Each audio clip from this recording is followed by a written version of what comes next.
Pray. Lord, we are meeting today to conduct matters of business, guide our hearts and our minds in the spirit of fairness, right thought and speech. Impart your supreme wisdom upon our activities so that our affairs may reach a successful conclusion. Thank you for being our source of guidance today. Amen. I pledge allegiance to the flag of the United States of America and to the republic for which it stands, one nation, under God, indivisible, with liberty and justice for all. Thank you.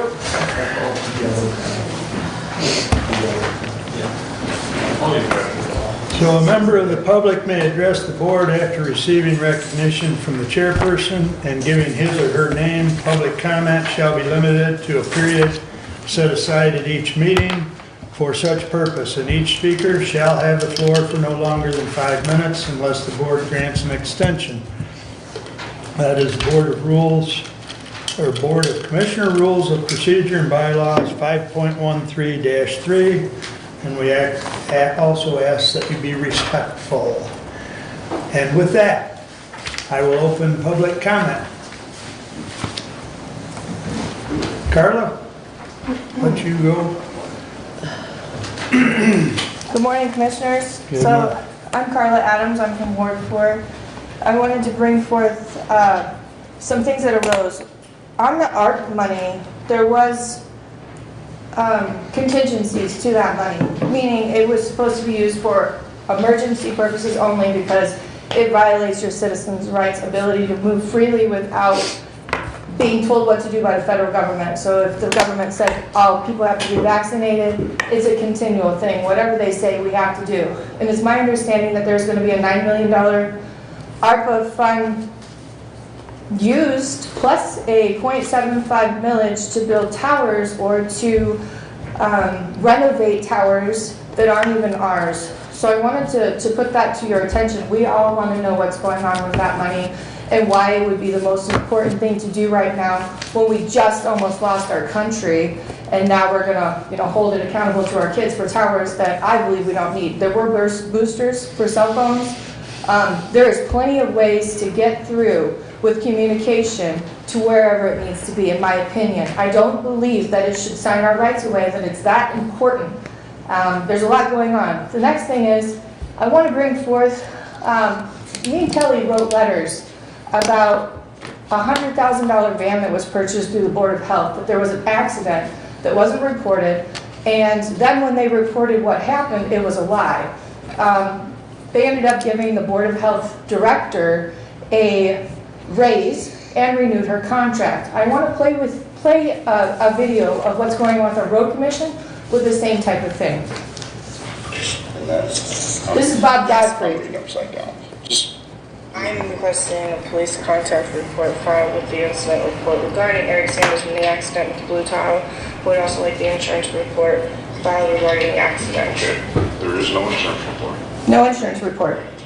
And then it says if none was filed, why not? And then the fire police officer goes, he come out, Who was it? we don't know, it's Jonesville Police. Don't know. They didn't give you a card. They didn't get a card and they didn't do a report. This vehicle was The totaled. same words he said, from what they're telling me, I went out there, is he come out there and said, oh, looks like you got it under control. That would be my concern too. My concern is that wherever there's police contact, they automatically leave a card. But So you're telling me that the police were contacted, they don't know the name of the the officer? police was out there, Okay, I do want an but it answer. was Jonesville Police. Okay, I'll have to have an answer to this on So paper. this was There's more. From an outside perspective, all this. I would hope that you guys can clean this up. It'll be cleaned up, trust me. Okay, because this doesn't seem logical. I've never seen a cop show up to anywhere without leaving a card or not knowing the name, especially on a government vehicle. Okay. But we've had a truck that actually put it over a few years back. They used them, never did a report. Never did a report. Gets better. It's kind of common with Kind of common. some reason. Carla, I don't us think, taxpayers. most of us can't hear it very well, or at least I can't. Well, are you interested in hearing what it says, or you just want me to stop playing it? That's the question. So here's the problem I have. You can be a government person, get into a car accident, make up stories on why there was no police report, expect us to cover the bill, and I found out it's a lie. There was no police contact made. You guys gave her a raise. The same lady that's in charge of shutting down our community when we want to go to work. We need some answers here. So we have the ARP funds with contingencies to the federal government. We have the CDC, the health organization, getting raises, covering up vehicle accidents at our expense. I tell you what, we're quite sick of it. Thank you. Anyone else wish to address? Good morning, Good Terry. morning, Commissioners. I'll be brief because I'll wait for the second public comment. Just wanted to share my disappointment that we are not at least entertaining reconsideration of Resolution 22-063 on behalf of the seniors that I represent through Hillsdale County Senior Services Center. But I will hold my comments because I could be pleasantly surprised under Human Services Brent Leininger's report. So I will wait till the second public comment. Thank you. Thank you, Terry. Anyone else wish to address the board at this time? There is a second public comment at the end of the meeting. All right, thank you. Entertain a motion to approve the consent agenda, please. With the exclusion of 22069, which I would prefer that moved down underneath the public safety and judiciary report, I would move to approve the consent agenda as amended. Support.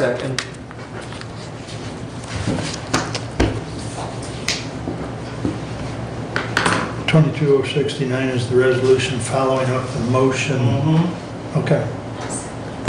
As long as you're aware, that's what that is. Okay. All right. We'll move it down. So any other changes to the consent agenda? We have a motion and support to pull that. Hearing no other changes, the consent agenda approved as amended, signify by saying aye. Aye. Opposed, same sign. All right, correspondence is listed. Any comments on correspondence? I'll reserve my comment at this time for a couple of those, or at least one of those run underneath my report. Okay.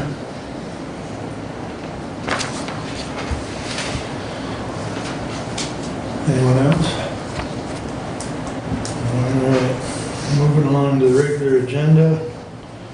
Need a motion to approve, please. Motion to approve the agenda with the amendment of moving 22069 under public safety. And the addition of a closed session later this morning.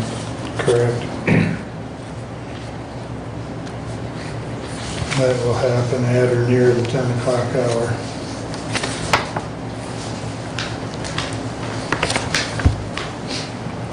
Anything else? Any discussion on that? Who's there a second?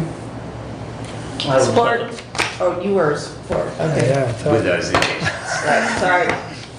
I took it as, all right. So the discussion, Please. reason for closed session? We have some litigation issues to discuss. Yeah. Specific? The attorney will be here. The attorney will be here, that'll be in the motion. Yeah. Motion to go into closed session, but it's attorney-client privilege. Due Right. to a specific Yes. litigation? Specific Yes. litigation case. Thank you.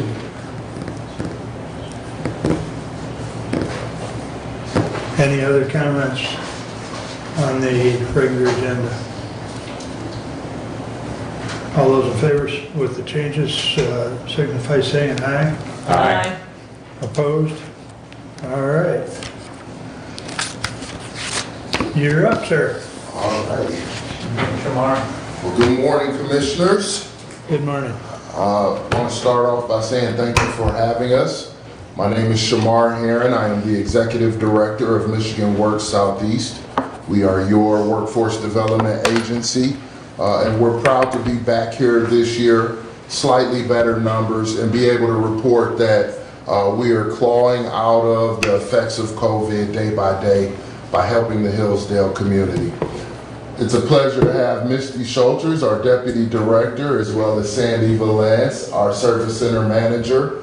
Our Business Services Manager is off at a conference learning how to better connect the businesses in your community. So last year we learned we went a little long in the tooth in terms of how much we reported, so we tried to scale our presentation back.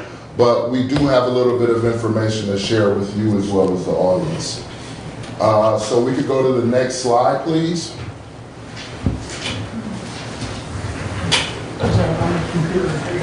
Oh, okay, even better. Fantastic. We'll just go here. So who are we? We represent 5 counties. Again, Hillsdale, Jackson, Lenawee, Livingston, and Washtenaw counties. That total region, which is known as Region 9, has almost 1 million individuals in our population and about 445,000 in the labor force. We're currently, and I say currently because this number has shifted over the last few years, at 12% of that population below poverty. If you know the difference between poverty and the ALICE population, we are down by 4%, which is a good thing. We have less people in that ALICE threshold. ALICE stands for Asset Limited, Income Constrained, Employed. Some of us know that as the working poor, people who are working 2 to 3 jobs trying to make ends meet. So we're seeing that number decline. People are getting back to work and finding ways to live above that ALICE and poverty threshold. Lastly, about 37% of our workers in the region travel more than 30 minutes to work. And about 15% travel more than 60 minutes. We put that stat in there because we want to make sure individuals understand that folks travel.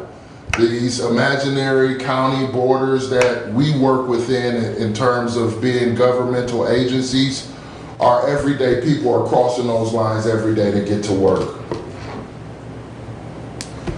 I want to secondly thank you as county commissioners, in particular Commissioner Doug Engels and Commissioner Brent Leininger. They serve as representation for this body on our consortium board, also known as our local elected officials board. And their primary board responsibilities are to administer funds, such as being our fiscal agents. So any dollars that we receive from the state and federal government, they represent you as a board and how we administer those funds. They approve all of our contracts, and they also serve as our employer of record. The way that the representation works is there are 2 county commissioners per the 5 counties. Therefore, we have a 10-board consortium board that allows us to work and maneuver as an organization. So again, I want to thank Commissioners Engels and Leininger. Here's a little bit of information for our last year. So as you would expect, our numbers were down last year as we were trying to, again, claw out of the effects of COVID. But we served over 2,800 people. 2,293 individuals found work in that year. We had a total of almost 4,000 visitors come through our center, our 5 centers, and we engaged almost 500 employers. This work was grueling because, as you all know, there are individuals that are not prepared to go to work for one reason or another, but we have our employers saying we need people to keep our business afloat. And so we are trying our hardest to make sure that we are connecting individuals to careers, not just jobs, but careers.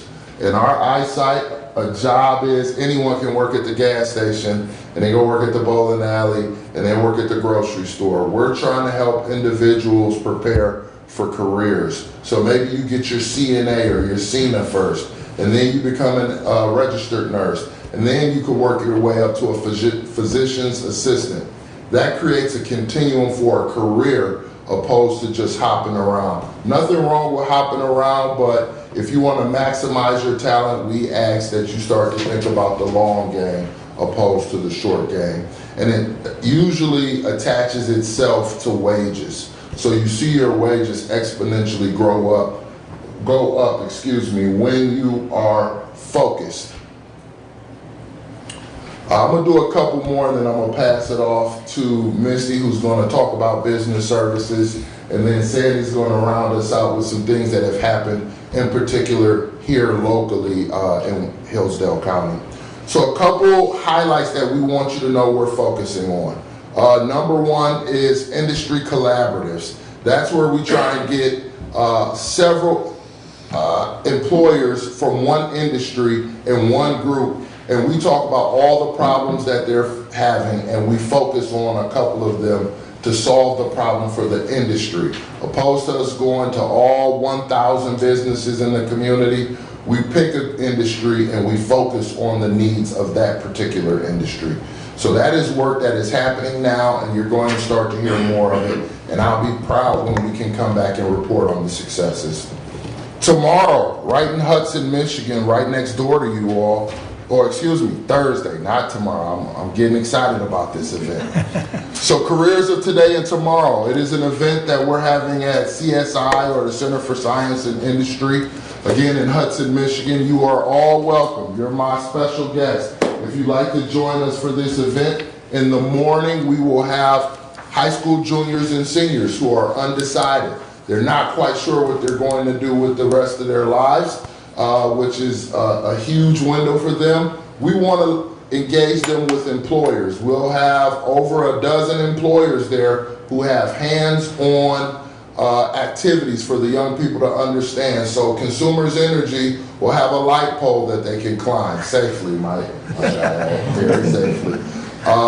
Or an individual a business that has works in mechatronics. They can learn what that is and how it works and the tools that they work on. So that will happen in the morning. In the afternoon, it is open to a job fair for any adult over the age of 18 looking for employment currently. So if you know someone who's looking for employment, we're going to have over 15 employers there ready to hire on the spot. The likes of healthcare, construction, energy, they're all going to be there tomorrow looking to hire on the spot. This is an event that took 2 years. We were supposed to have it April 5th of 2020. If you remember 2 weeks before that, the whole world shut down. So we are excited to finally have this event. Lastly, for our young people, which is near and dear to my heart, we have my Internship Prep, where we'll be able to pay young people to know what it means to prepare to go into internships. So this is almost like a pre-apprenticeship, where we're teaching them how to show up on time, how to dress appropriately, how to engage adults. A lot of our young people, they don't see work like we saw work. And this is a program that allows them to learn what it means to get ready to go to work. And we're really proud of these 3 events. Misty, come on out. Good morning, Commissioners. Misty Schulters, as Shamar said, Deputy Director with Michigan Works Southeast. And so I'm excited to tell you guys about business services for our organization and some of the impact that we've had locally with businesses here in Hillsdale.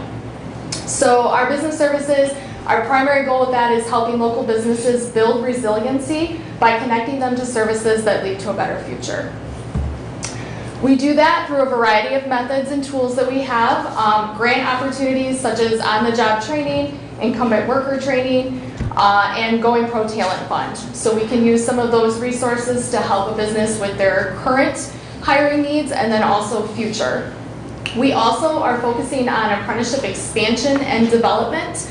This is going to be a major focus for our organization over the next 5 to 10 years and probably then some. And so we're really excited, and we've got a great success story to share with you around apprenticeships for Hillsdale.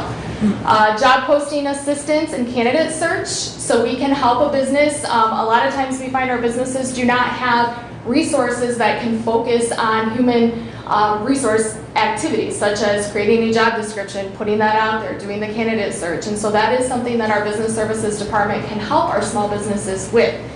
And then of course, additional services such as just helping the businesses with, perhaps they're struggling at getting out there and finding a particular match for a niche type role. And so we have a lot of networking opportunities where we can help those employers with those special projects. Misty, Yes. what areas are you focusing as far as apprenticeship?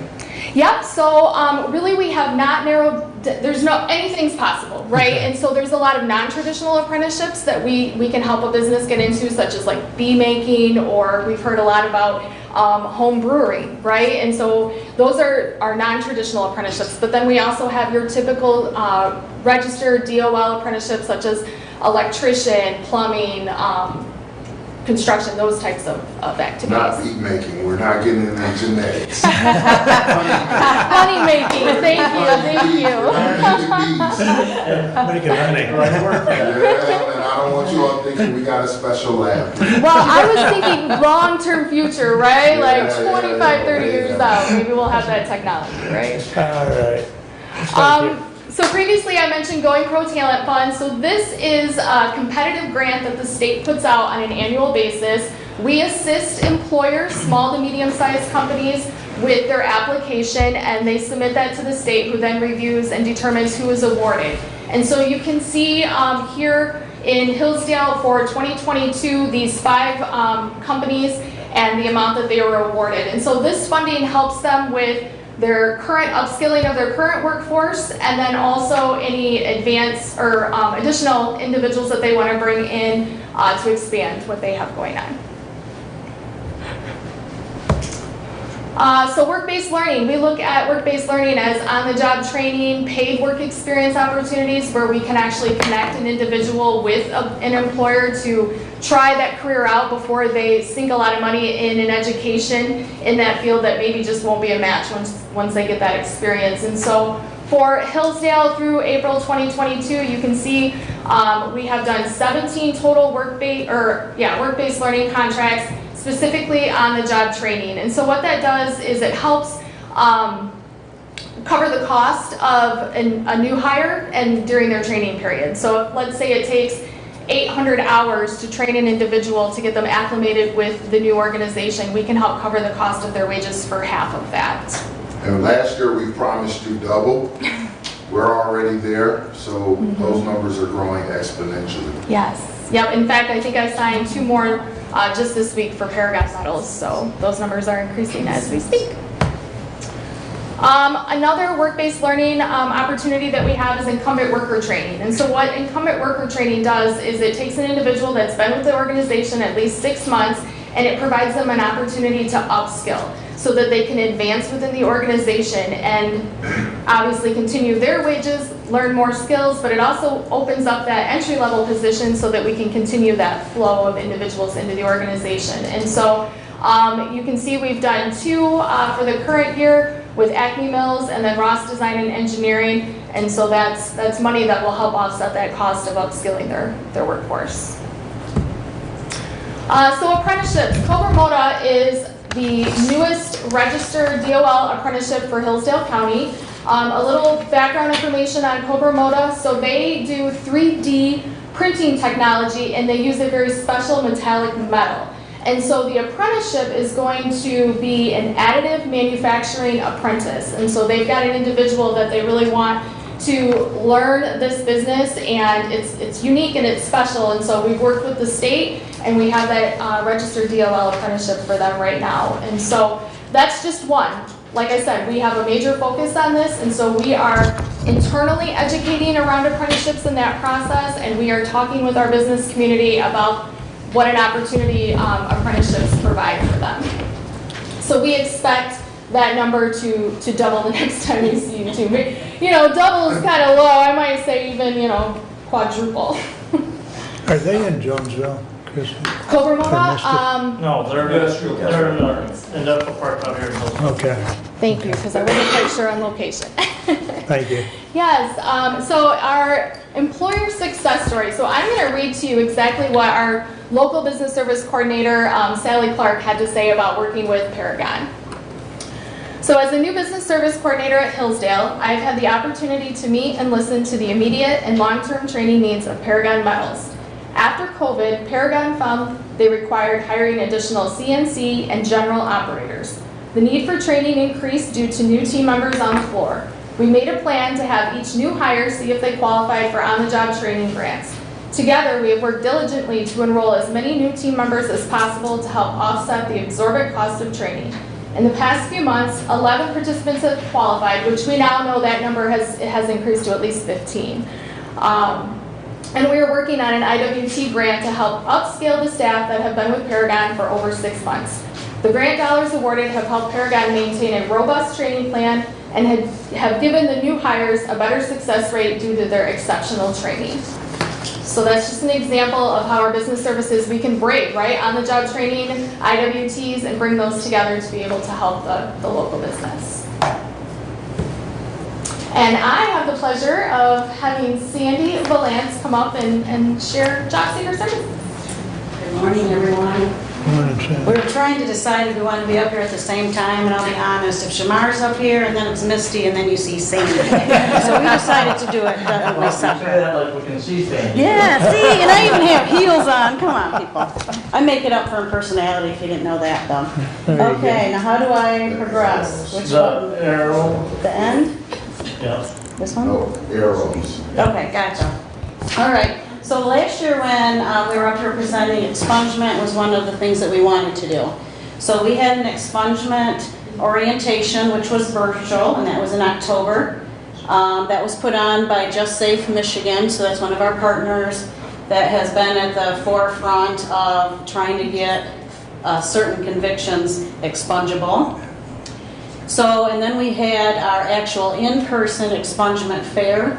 We had, and that was November 5th. We had 31 people attend.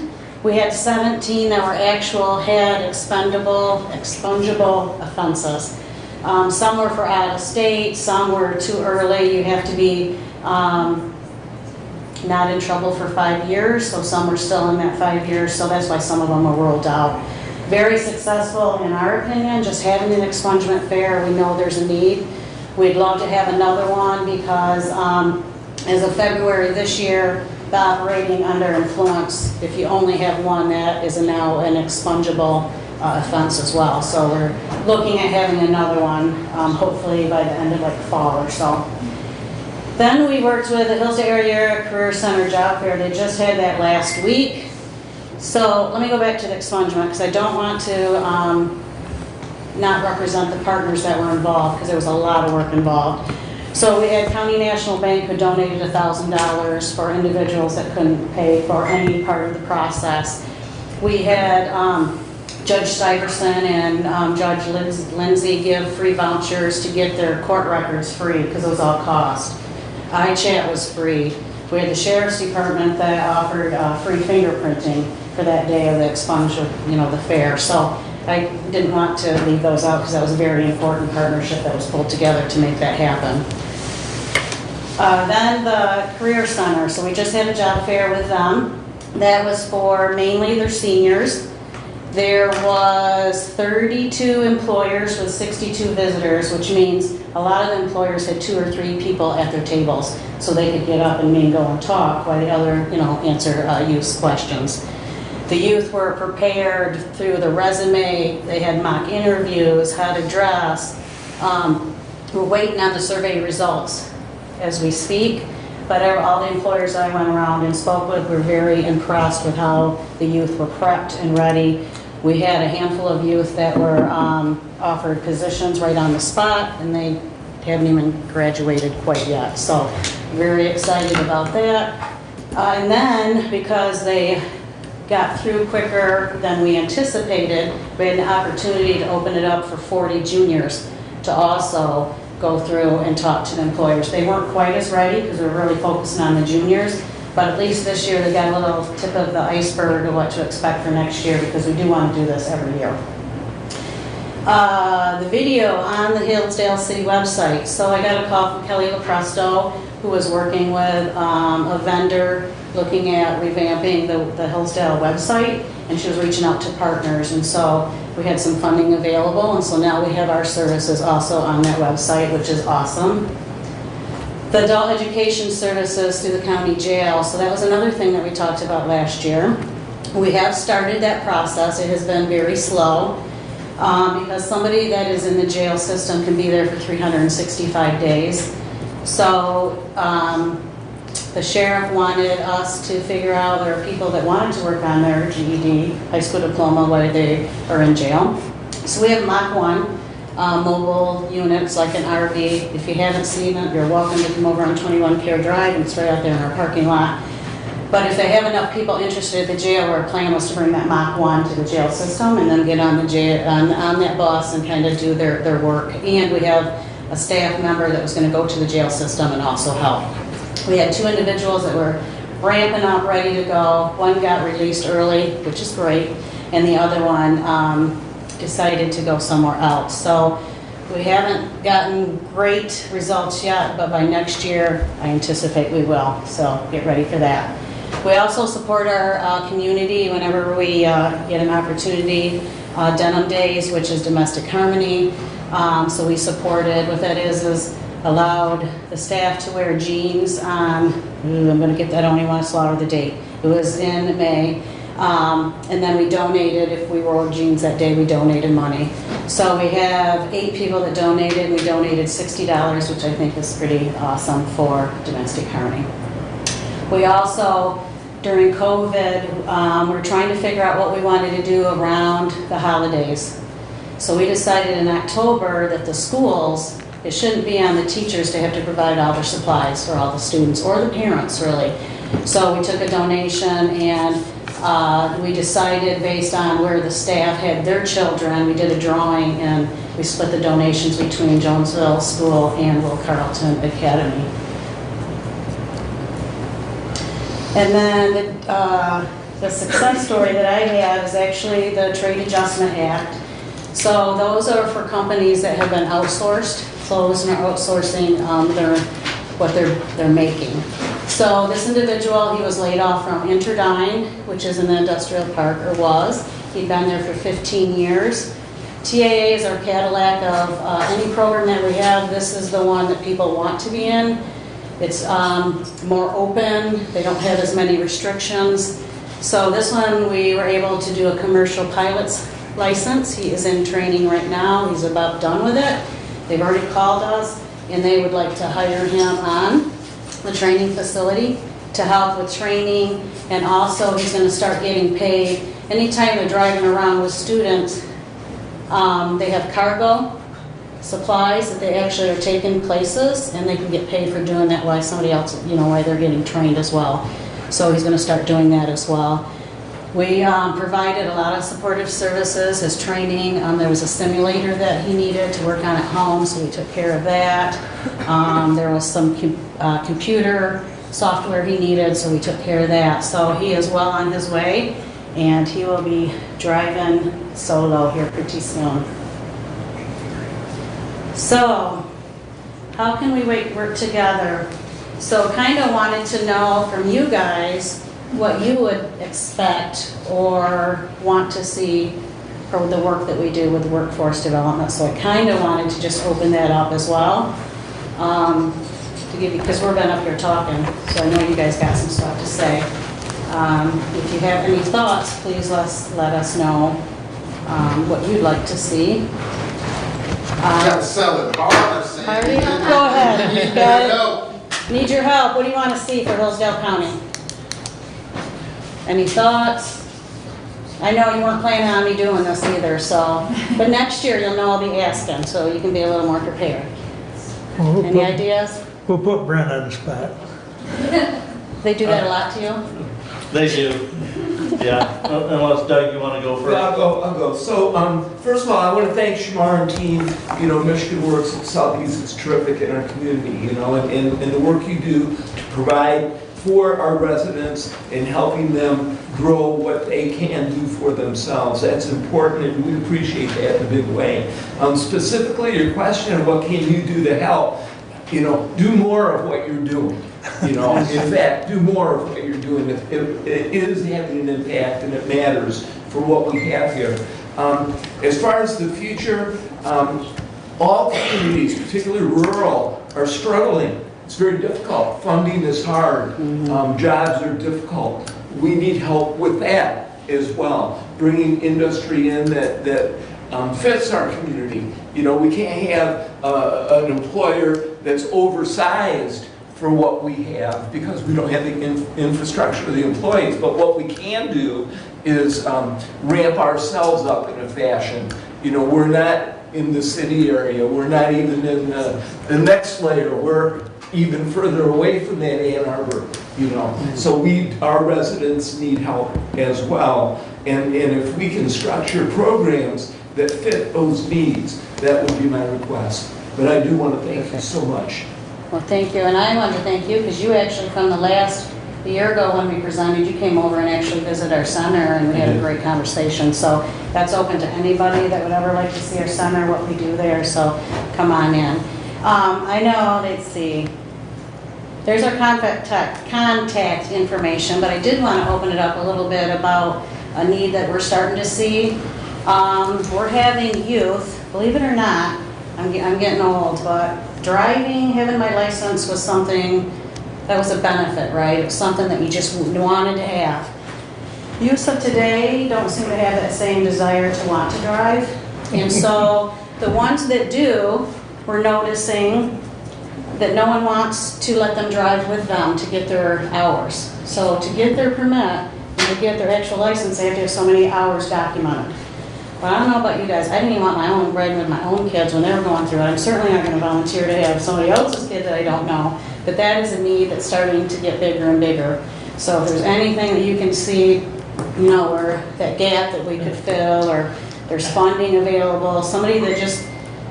Having a child in that, isn't the state restrictive as to who that adult person can be supervising them? Because I didn't think it would be, because I've got an 18-year-old daughter. Yeah. Well, my 15-year-old daughter cannot drive. Correct. With supervision. Yeah, correct. From the 18-year-old daughter. So. Yeah, it has to, I know it has to be an adult, I know it has to be 18, I don't know if it's restricted to I wonder parents. if the sheriff's office, if that's a partnership that we could consider. Well, yeah, because a lot of the youth don't have the family support that they need either, so here they are wanting their license, the few that do, and now we got this hurdle of, now we're the gap. Don't move off with a deputy in the car. Yeah. Housing, I know I'm preaching to the choir right here, transportation too. If there's anything that we can do about transportation, getting people to work, because Dial-A-Ride has been short on drivers, Key Opportunities have been short on drivers, and those are the partners that we utilize to get people to work. And it's becoming a big hurdle. And you talk about housing. Yep. Well, to me, that leads back to that skilled trades, lack of knowledge and experience in skilled trades. I think society today has gone away from the idea that everybody needs to go to college, to a 4-year college environment.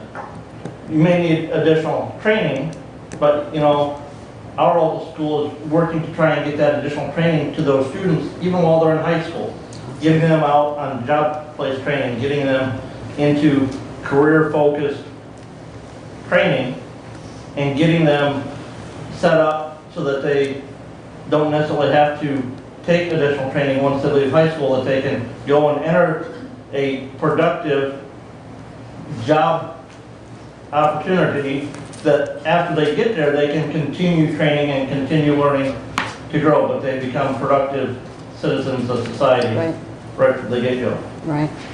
And I know housing, what I was referring to as housing was just affordable, right? And then the subsidized housing, people move into subsidized housing and they don't very often move out, and then there's not an opportunity to recycle, right? Get new people in. So we're just seeing people coming in that don't have a place to stay. We had somebody that was sleeping in their car, trying to sleep in our parking lot with their car, and so it's out there. So there's our contact information. Again, you're welcome to call me, email me, any questions, come and visit the center. Have any questions for me?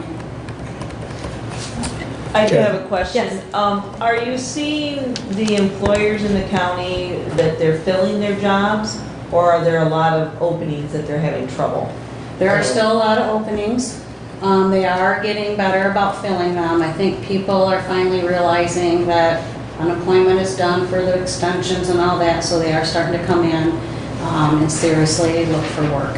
And that's why the OJTs are ramping up, right? Because you can see the hiring is starting to happen, so OJTs, when they're eligible, go along with that. So What are OJTs? on the job training, sorry. It's our language, our I know. We Thank you so have, on Mondays, we put out a countywide jobs list of all the employers that are hiring. So if you would like us to maybe send it to the clerk, who can pass it along to you all, we would be more than willing to have our business services coordinator ensure that you all are getting that list, just so you can see week over week who's hiring. I would like that, yes. Okay, absolutely. And Shamar, and I know Doug touched on this, talking Yes. about industrial growth. You guys work with the Economic Development Partnership and working on We sure do. training for new positions that they're trying to bring into the county and Yeah, absolutely. We, not only do we work with Sue Smith, we also work with the MEDC out of the state of Michigan. Jim Kachu, who's our former business services manager, transitioned into the regional business development coordinator for the state. So we're in constant contact with both of those organizations. Thank you. I just want to say thank you, Terry, because we had up here on the board, right, that the senior center was awarded the Going Pro, and she just was sending us a little note here that the funding has empowered the center to provide additional training for, 6 direct care workers, and it seems like they're doing very well. So we'll keep partnering with you. So thank you so much. Awesome. Yes. Fantastic. Thank you so much. Thank All you. right, thank you, Sandy. Is there any other questions for any of Shamar's team? thank you. Sorry I couldn't make the last meeting tomorrow. I understand. You were very forthright about it. I get it. Well, That's a well, busy time for you. But it turns out that it's a good thing that we had Commissioner Bensing lined up to come because Thank you. I had an emergency the night before that I wouldn't have been able to make it there anyways. Absolutely, we understand. And thank you, Commissioner, for showing up for that partner meeting. It was both Right. boards. I was probably by Chelsea about the time the meeting was started, but I wasn't going to be in any condition. We understand, we understand. Okay, Thank you all. very good. Thank you for, Thank you for letting us know. Enjoy the fabulous week. let's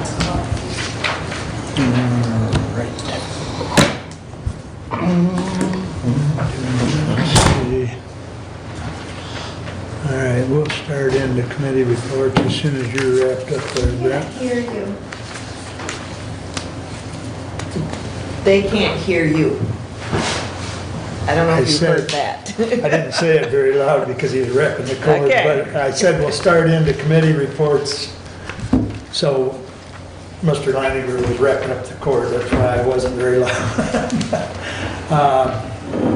In any event, we'll start with committee reports and we'll go as far as we can before the attorney gets here, and then we'll take care of that item of business. So with that said, Okay. Brent, you're up. So, first of all, one of the communications that we, correspondence that was listed there, number 8, emergency food and shelter program application form and instructions. FEMA, Federal Emergency Management Agency, allocated some funding to Hillsdale County for the FEMA Advisory Council.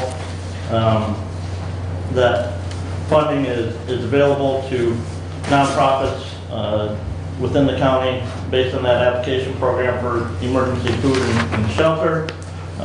Those applications, there's a copy of that in the agenda, and that application was emailed out by the Human Services Network to many of those agencies that serve the county for them to fill out their application for those funds and submit back in, and then the FEMA Advisory Council will be awarding those funds later on.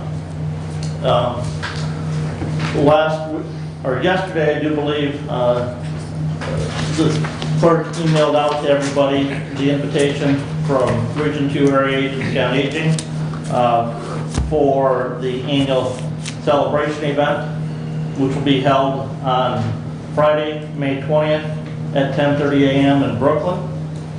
And plan is to be an outdoor event that will also include a groundbreaking for the new Region 2 Area Agents and Aging building that's been authorized to be built by the board right there in downtown Brooklyn.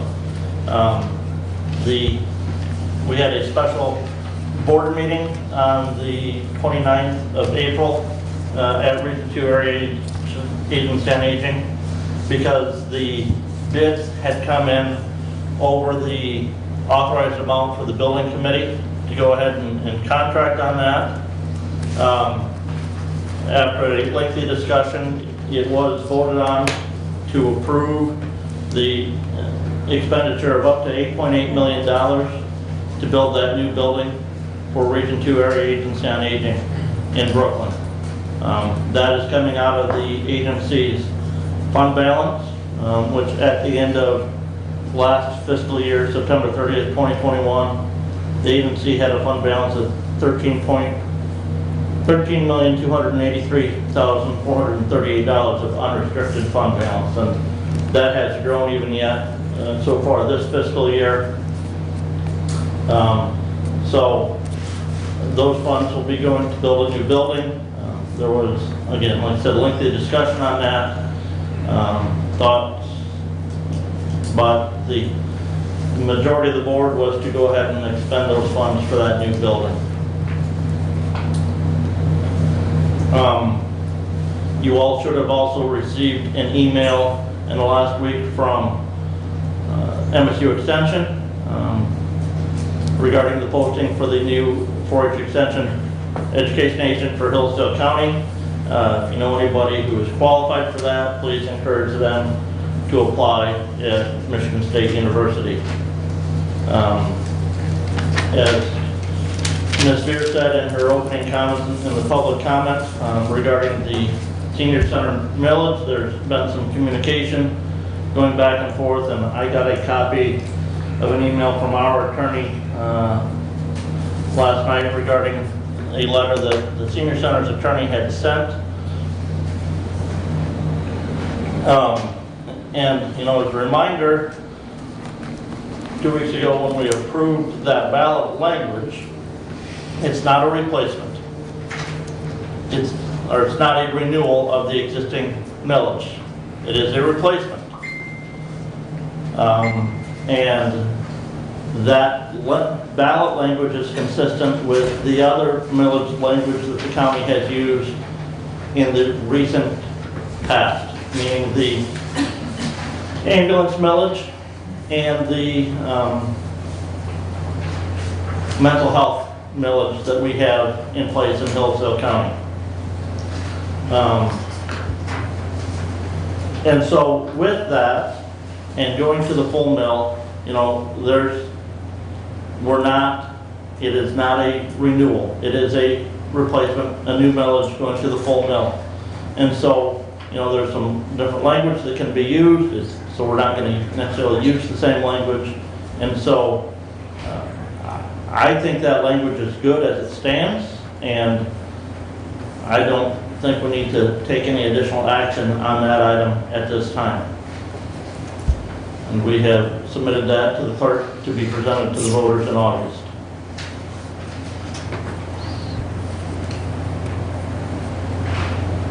Okay. And that is all I have at this time.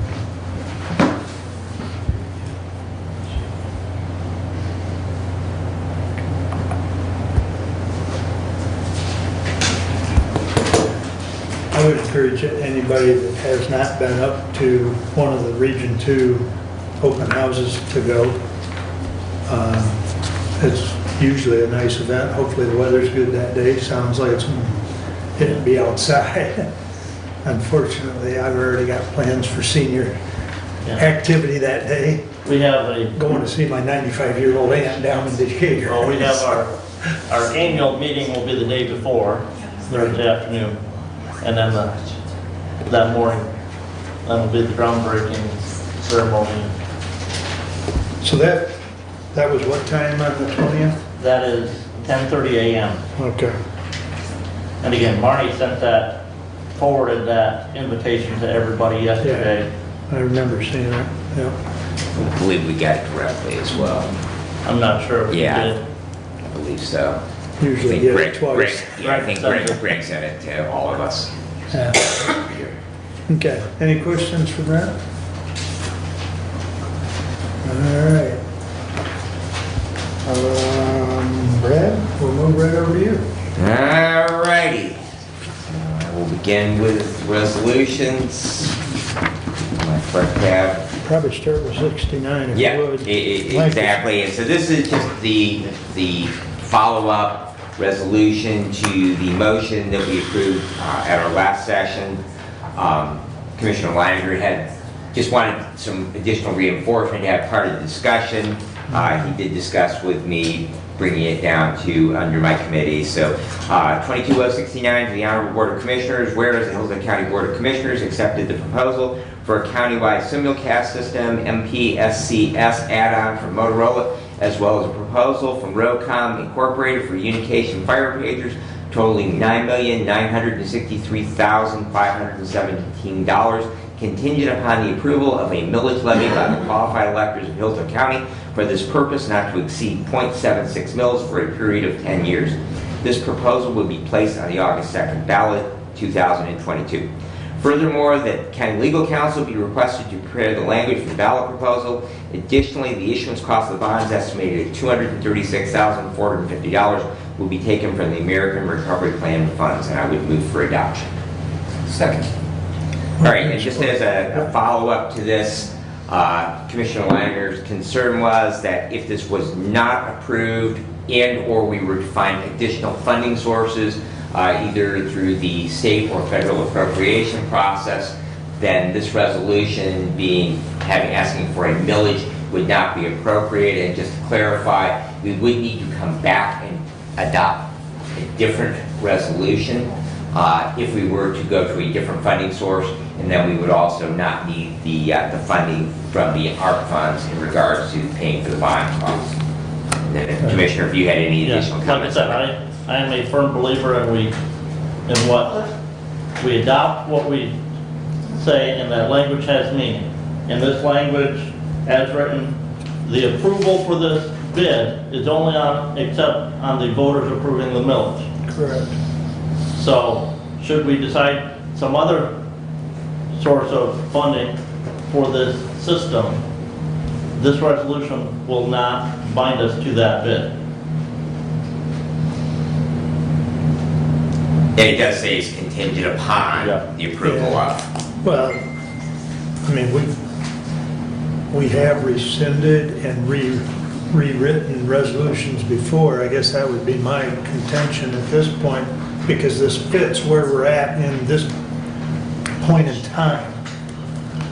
So if the alternative funding becomes available, then we rescind this and rewrite it to reflect the alternative funding. Does that make sense? Yes. Okay. 'Cause I don't know that we could word it in a manner that would fit both, that would make sense. If you want to rewrite it, well, No, just, again, this is going with the motion that was passed. Right, right. And the other reason I wanted it moved down here is because I'm not gonna vote for it. Because I think we have other funding that we should use, as opposed to the millage. Well, as you and Commissioner Smith indicated at probably the last couple meetings, you've reached out to Representative Fink and Senator Shirkey, and so that's an ongoing process. So, okay. Anything else? I think just for grins and giggles, let's do a roll call, please. Commissioner Ingalls? Yes. Commissioner Schmidt? No. Commissioner Wiley? Yes. Commissioner Benzing? Yes. Commissioner Leininger? No. Passes 3-2. Please continue, Brad. All right. So now that we have 69 in place, we will move on to 2270. Hillsdale County Board of Commissioners resolution authorizing the bonding and millage election for an 800 megahertz radio system project bond proposal and certifying the ballot language. Whereas there is need to convert the current emergency communication system within Hillsdale County from the current outdated analog communication system to a digital 800 megahertz simulcast Michigan Public Safety Communication System, MPSCS, and purchase the necessary communication devices and fire pages for the new system's implementation. And whereas the Board of Commissioners of the County of Hillsdale seek to have the voters of the county determine whether or not they desire to raise funds through the issuance of bonds and a special millage for the purpose of installing a countywide simulcast system. I believe that we have an extra word in there, Jody. MPSCS add-on system and for communication devices and fire pages for use with this new system to adequately equip Hillsdale County emergency personnel in communications necessary to assist the residents of the county during emergency situations. Now therefore be it resolved as follows. The following proposal be submitted to the qualified electors of the County of Hillsdale at the primary election to be held in said county on Tuesday, August 2nd, 2022. Shall the County of Hillsdale, Michigan borrow the sum not to exceed $11 million and issue its general obligation unlimited tax bonds, therefore for the purpose of acquiring and installing a countywide simulcast Michigan Public Safety Communications System add-on and purchasing communication devices including fire pagers to improve communications equipment and functionality used by Hillsdale County emergency personnel in rendering assistance to the residents of Hillsdale County during emergency situations. The maximum number of years the bonds may be outstanding exclusive of refunding is 10 years. The estimated millage that will be levied to pay the proposed bonds in the first year that the levy is authorized is 0.7538 mils, which is $75.7538 per $1,000 of taxable value of real and tangible personal property in Hillsdale County. The estimated simple average annual millage that will be required to retire the bonds is 0.75598 mils, which is 0.75598 cents on each $1,000 of taxable real value of real and tangible personal property within the county. Said proposition shall be stated on the ballots to be prepared and distributed in the manner provided by law. All public officials of the County of Hillsdale, State of Michigan, and all governmental units thereof within such time as shall be required by law and be and are directed to perform all acts which shall be necessary to be performed in order to submit the above stated proposition to the duly qualified electors of county at the election to be held in said county on Tuesday, August 2nd, 2022. It is further ordered that a certified copy of said proposition be filed with the county clerk as required by law, and I would move for adoption. Second.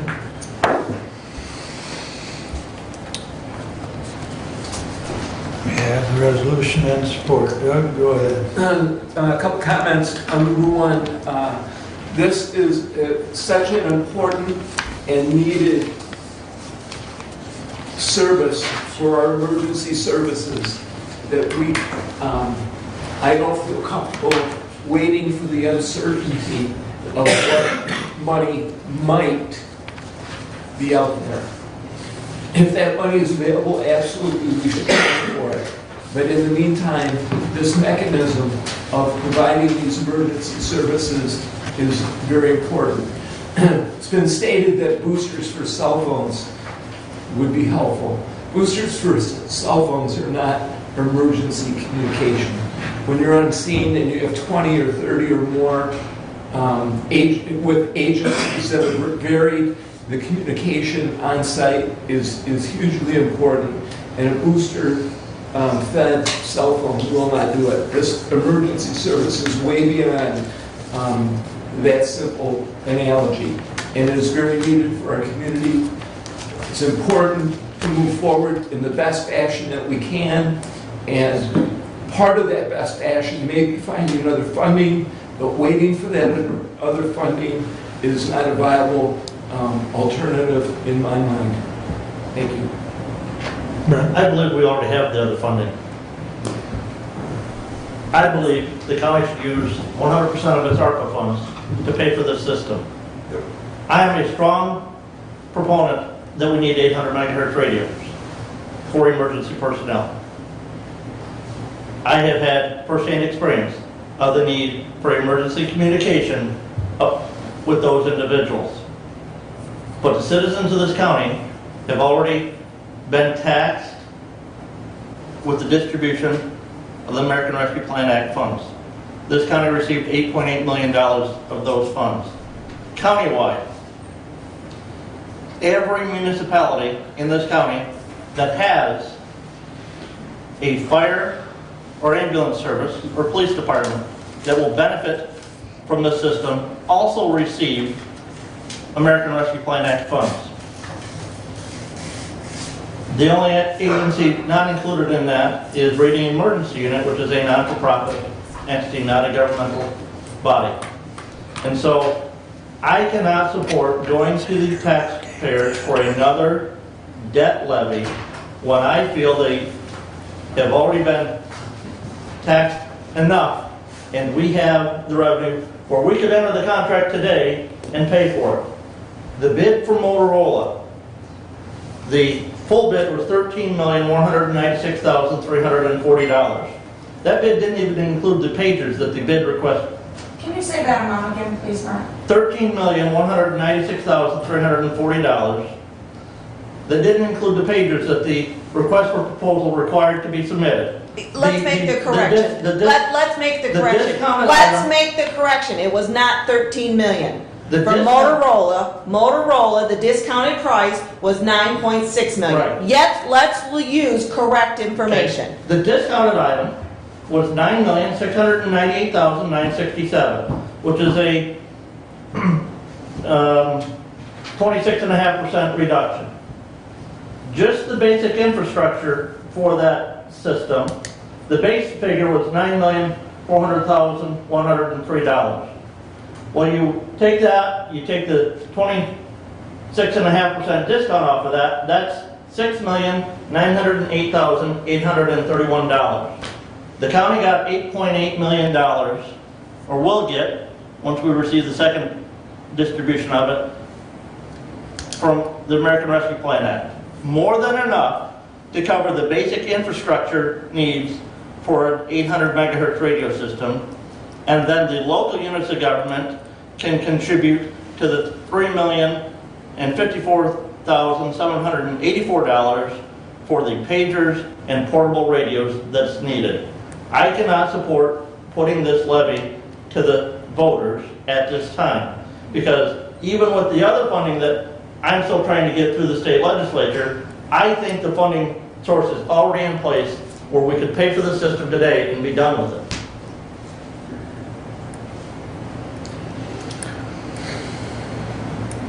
Brad? Thank you. Commissioner Leiner, I appreciate your concern, and I will begin my comments with that in my time in elected offices, both as a county commissioner and as a township supervisor, this is the second time, and only the second time, that I have supported a new tax. The first was for road millage in Woodbridge Township. The voters just actually reauthorized that for another 5 years. And the simple reason for that is there was no other funding source to improve roads within the township. This is the same thing. You speak to the American Rescue Plan, I look at my own township. The cost for radios to equip trucks, pagers, and handheld radios for my fire department would be about $250,000. That's half of what the American Rescue Plan funds. So where would you propose that more than 50%, because the entire township's budget for years is $200,000. So, where would they come up with? And that's just one of 14 fire departments within the county. The same thing applies to the police departments. So they're really, even if we were to dedicate and ignore the other needs that we have within the county, such as the roof on the courthouse, so that we can protect the infrastructure of that so the plaster doesn't start falling down inside of it. We have to fix that roof, and we have a lot of other critical needs. So where does the money come from that? Going back to the voters and asking them for a bond to do construction on that building? So the financial needs within the county don't go away, and there simply is not enough money, even if we were to dedicate, even if every single municipality that had a fire department were to dedicate 100% of their ARP funds, and we were to dedicate 100% of our, there still is not enough money. We would still have to put additional dollars with it to make this project work. So consequently, that this is a viable funding source if the voters approve it. And it is up to the voters whether or not they wish to support it. If they won't, Mr. Chair, would you please? Would you call Terry, could we, I don't know, somebody over there or someone, I don't know who was talking, but, okay. Thank you. There simply is not another pot of money. Currently, there is the potential, and I am fully willing to pursue that. But looking at other municipalities, that this is the route that they have had to go in order to implement these systems. And so there is precedent for it. It is critically needed that when our fire or EMS or law enforcement personnel are working across county lines, across state lines, we have reached the point where we cannot communicate with them. We just simply cannot. And we have significant holes within the county. My own fire pager on the VA system, I really have a significant amount of difficulty hearing the audio transmission component of it. And that is a common complaint from every firefighter that carries a pager within this county. In many cases, the only way that I know the address that I'm being dispatched to is because I get a text message from Central on my telephone. Other than that, I don't know if it's a fire call, if it is an EMS call, and I don't know the address because I simply cannot hear the quality of the audio that we get over our current system. So we need to continue to move forward. And again, I fully understand the burden on taxpayers, but whether the funds come from out of the state budget, it's still taxpayer money. And we are simply taking local control of the project by utilizing a local funding source to do this. And at the present time, as we've moved through this process over the last year, this is really the clear path. And that's why I'm willing to support it.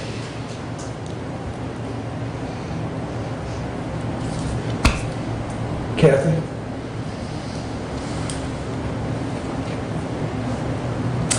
I agree to some degree with Brent's analysis, but what I will say is through all the ARPA discussion, it was never discussed to move forward in that path. We have, asks now that exceed $9 million, and those aren't hard costs, those are very soft costs. We've already committed money to the courthouse roof. We've committed money to the jail, the HVAC controls. So we've committed some of that money. So to say that we have enough money, ARPA dollars, to pay for that, that discussion should have been had 6 months ago. 2 months, or at the very least, that discussion should have had when the bids came in. And this is the first we're hearing of it. So that concerns me, that process wasn't vetted before today. It was vetted. I have told you many times that we should use all the ARPA money to pay for it and be done with it. But during our ARPA, which we had public hearings on ARPA, when we had public hearings on ARPA, that was never brought up. When we graded those ARPA lists, I put on 13 million, which was the estimate at that point in time. That was my only one priority with a 1. That's where all of my money should go from ARPA. And you take the 9.4 million, take the 26.5% off of it, you're down to 6.9 million. Even with the 300,000+ that we spent on the courthouse roof, the money we spent on the HVAC, we still have more than that left in the ARPA. In addition, what I would say is that, again, it's come to light that there is money that the House Finance Committee and the Senate Finance Committee, correct? No, just the House. Just the House at this Appropriations Committee has earmarked, or the ask is for a $100 million grant program to fund radio towers. And that's kind of where I brought that up to this board as to the path forward. I'm in full support that the county needs to move to the 800 system, and I am in support of going to the MPSCS system, which is a statewide system. I'm just concerned by moving forward on the millage that we undercut our ability to be approved for the grant funding if that goes through. I don't know the machinations for that. However, I guess I would also say that if you don't ask the voters, you don't know their opinion. And ultimately, their opinion is in the ballot box.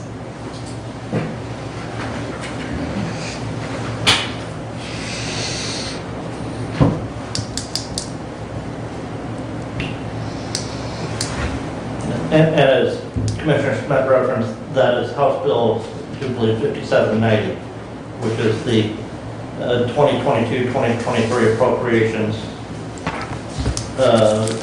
bill for the state police as department as passed by the Michigan House, and that was passed last week on the 5th. So that will go to the Senate. The Senate appropriations bill for the state police didn't include that, so now we'll have to have a conference committee between the two of them and work it out. Now, there's that $100 million for the grant program, capped $25 million per county with 20% cost share. There's also another $30 million line item there for communications towers. And of that 30 million, 4.8 is earmarked to Isabella County. And there is also a population limit. It's higher than our population, I believe 75,000. No. There's a supplemental appropriations for the current fiscal year that includes the same 30 million that's included in the 2022-2023 fiscal appropriation from the House that was passed and is in the Senate. That didn't spell out Isabella County directly, but in the bill language it said there's 4.8 million appropriated to a county with a population between of 500. It was more than ours, more than 46 or 47. In essence, it was describing Isabella County, because if you look at the actual, the House Fiscal Agency analysis of that bill, it spells out there that that's going to Isabella County.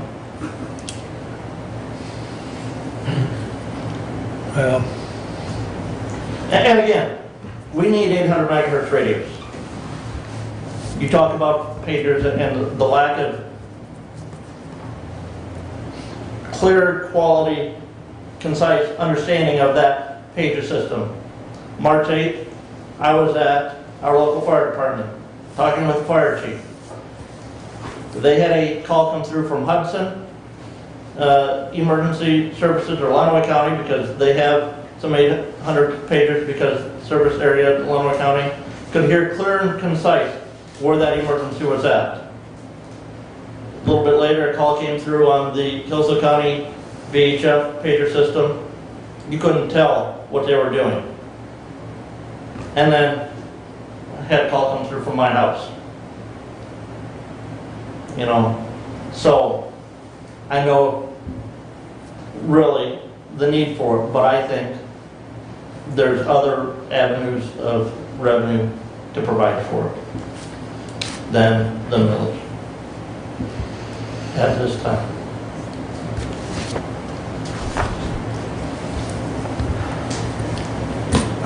I'm concerned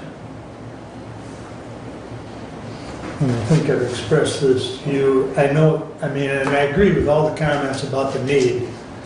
I mean, the need is, there's just no question. I mean, we're on an island.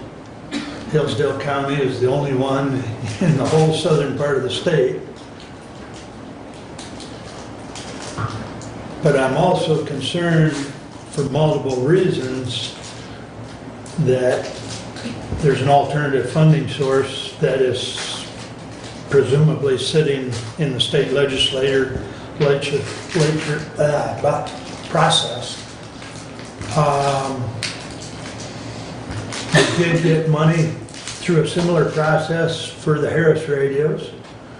Should we be so lucky we could get money for this process without taxing the voters? We just watched an ISD millage fail miserably. The period of time to promote this is extremely short if we're looking at August. And one thing that I learned many years ago when I helped with Reading School System, and Bob Duncan always told us that we needed to promote it and be honest and be out there, and the only way it was going to pass is boots on the ground and promote it. And every one of the millages that I helped him with through Reading School District passed because everything was on the table. I think this will struggle, quite honestly, with the open discussion we've had over the last 2 or 3 meetings about this potentially alternative funding through the state. So I've got some concerns. I've also got a concern about putting this on the ballot at the same time we put the senior millage, when, in my mind, the senior millage is more, I mean, it's hard to quantify which is more important, but in my own mind, getting the senior millage passed is more important than this one, and I don't want to see the two of them together. I've had a lot of time to think about this, and I just don't know that I can support it to be on the August ballot. So, for all the reasons I've stated and probably a few more. So and I know that's a little contrary to what we've discussed, but, because I know Brad and I have discussed this at some length, but the more I've had time to think about this, I just think we're rushing it, and I'd like to see what we can get from the state before we go any further. Doug? Commissioner Benzing, can you lay out some options, and scenarios by which we might proceed as an alternative? When you say... When I like, comparatively, the August ballot to November, if this does not move forward in a fashion, if the grant and the uncertainty of the grant does not come through, where do we stand if we don't move? So, I mean, first of all, the inflation is ever present. So the cost of the system, if we wait till November, and if the voters approve the ballot issue in November, the cost will probably be more. And when you're talking 10% more on $11 million, it's $1 million. So it's a little bit more than $1 million. So that potential exists.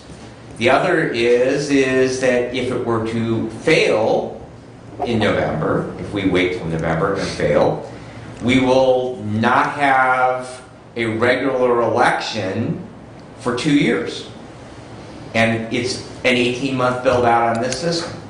So if the voters approve the system in August, we're looking at sometime in 2024 when we have a system operational.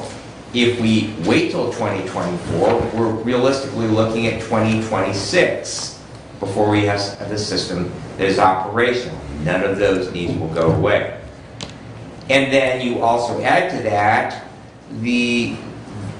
that there is a constant need for replacement of radio equipment particularly within the fire service, for pagers. And so what do departments do? Do they buy new handhelds? Do they buy new pagers that potentially would be obsoleted? So it really is, the devil's in the details. You know, what do you do in that case? Both as a township or a city that has, what do you do as a member of emergency services?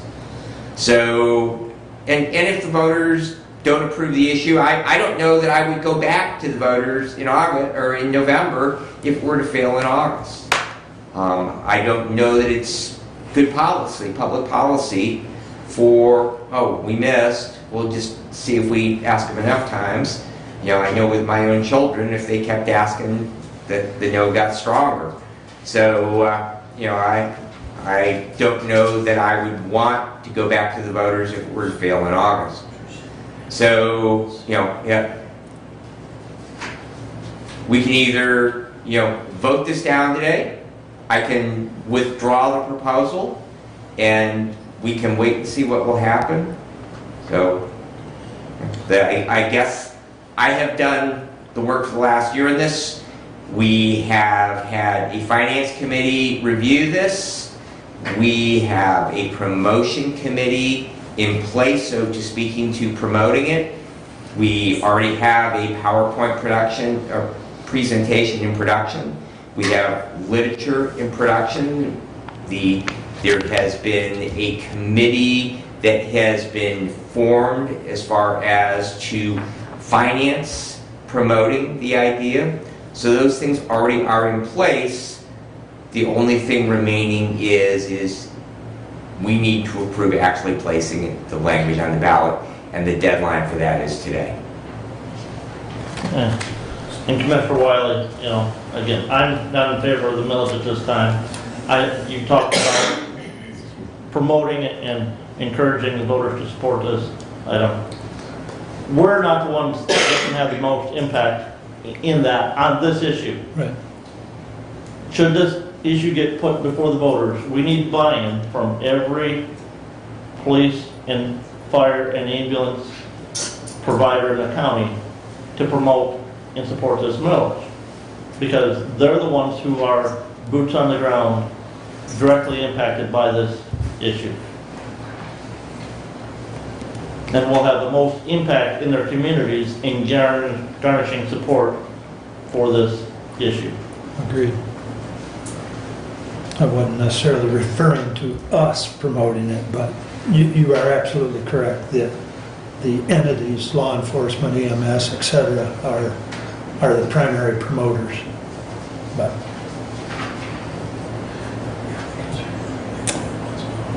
what's the pleasure?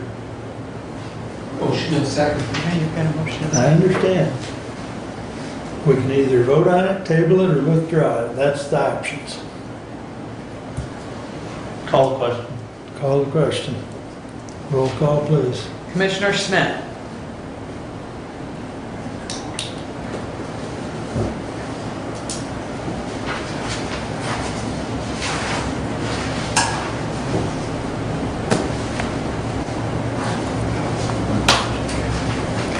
Yes.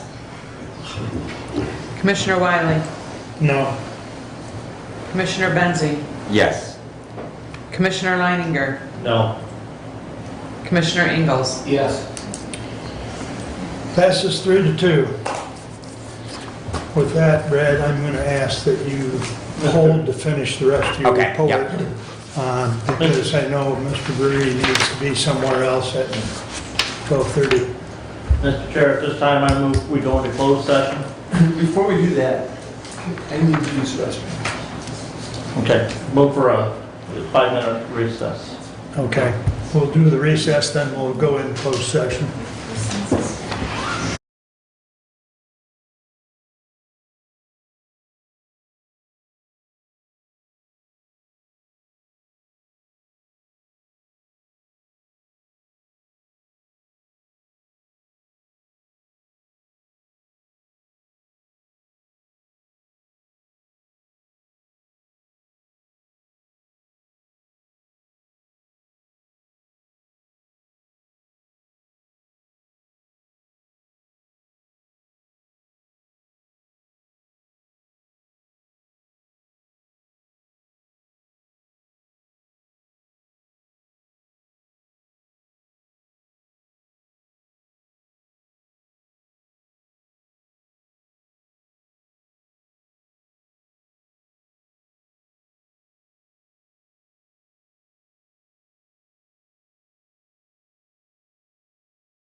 Chair, I move we go into closed session pursuant to MCL 15.268, Section H, to discuss material exempt from disclosure, more particularly a written legal opinion from the county's attorney, which is exempt pursuant to MCL 15.2431G and pursuant to MCL 15.268E to discuss the litigation strategy regarding the pending litigation with our attorney in the matter of Anthony Hart versus Hillsdale County ETAL regarding pending Eastern District of Michigan case number 16-CB-10253. Is discussion in open session would be detrimental to the financial position of the county with regards to our litigation and settlement position. You printed both the motion and resolution. When you're done, if you can pass that to Jody, please. Thank you. Do I have support? Support. Here, actually, Jody, I can see this on my iPad. Commissioner Wiley? Yes. Commissioner Benzine? Yes. Commissioner Leininger? Yes. Commissioner Ingalls? Yes. Commissioner Schmidt? Yes. Thank you. Okay. Okay, make sure the YouTube is on. All right.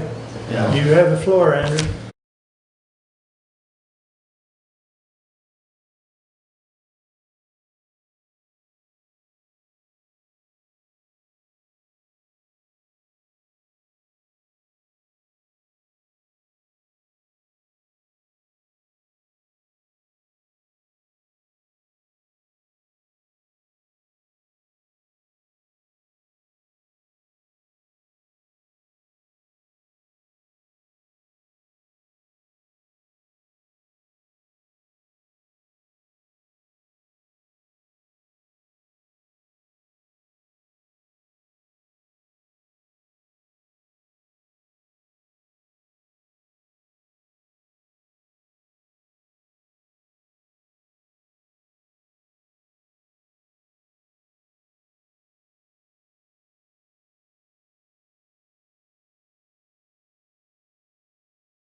send Dave a message or something, someone.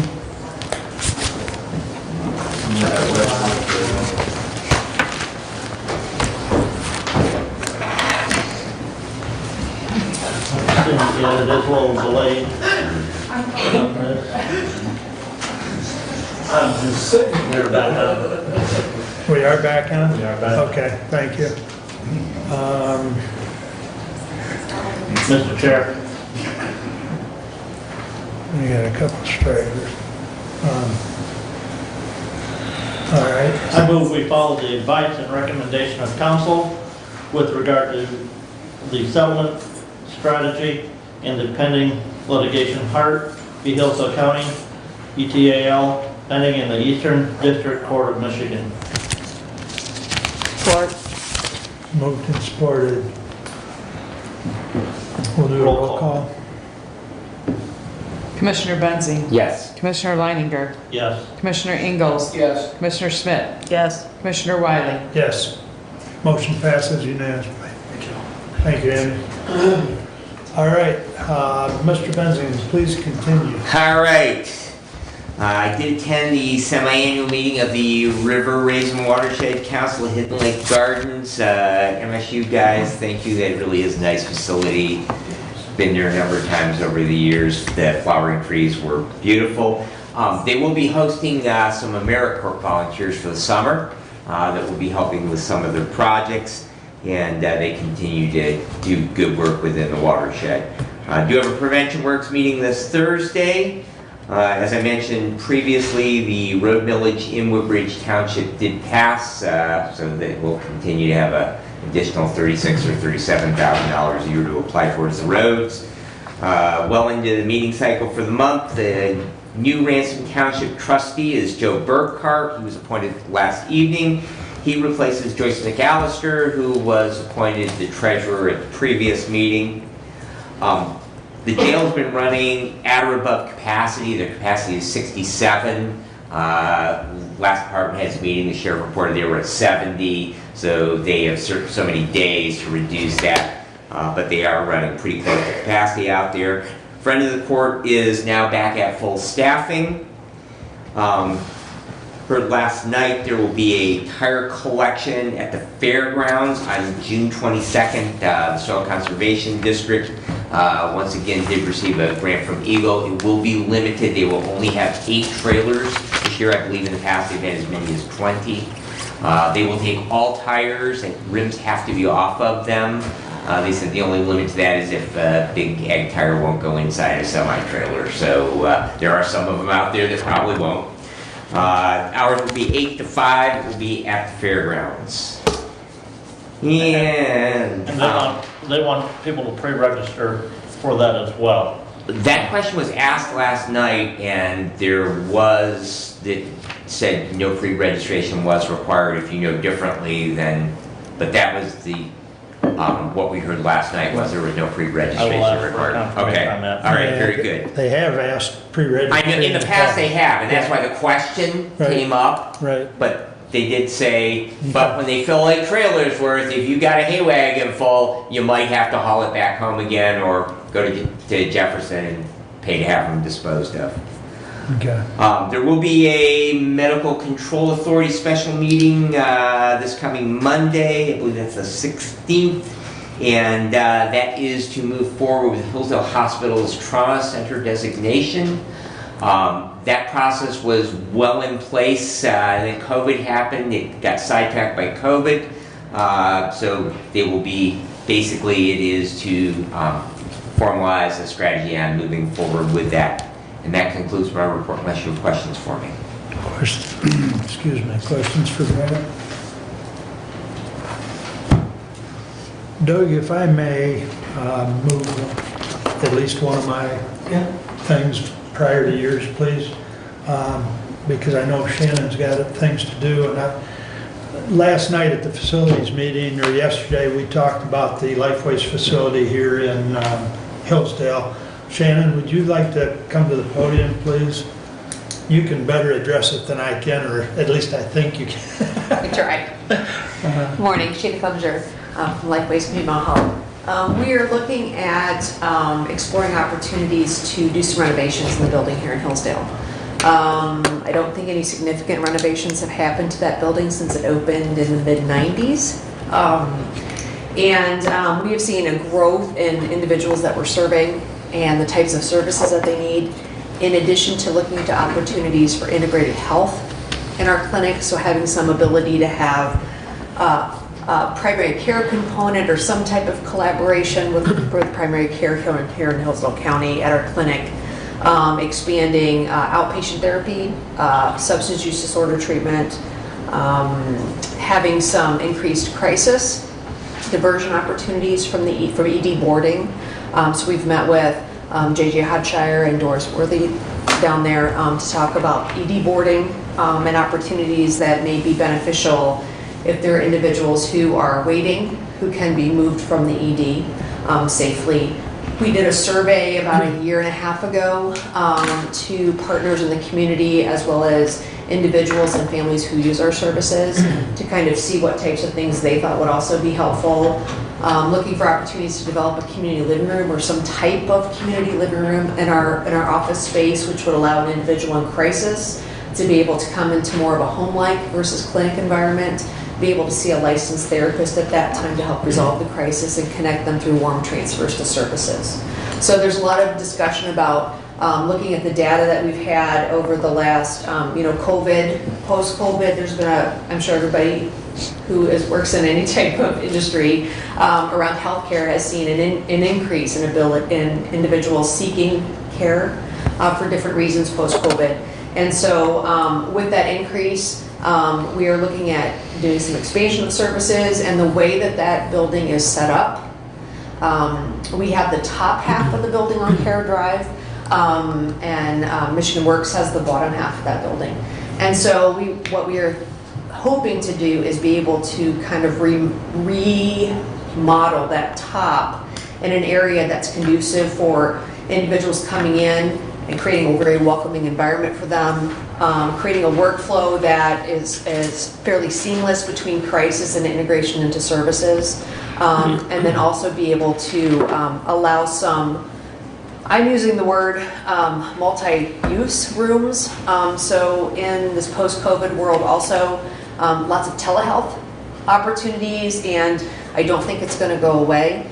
And so ability to kind of create a room much like this, where there's technology already in place and available, and maybe a doctor uses it on Mondays and Tuesdays, a therapist uses it on Wednesdays and Fridays, and on Thursday a peer support uses it.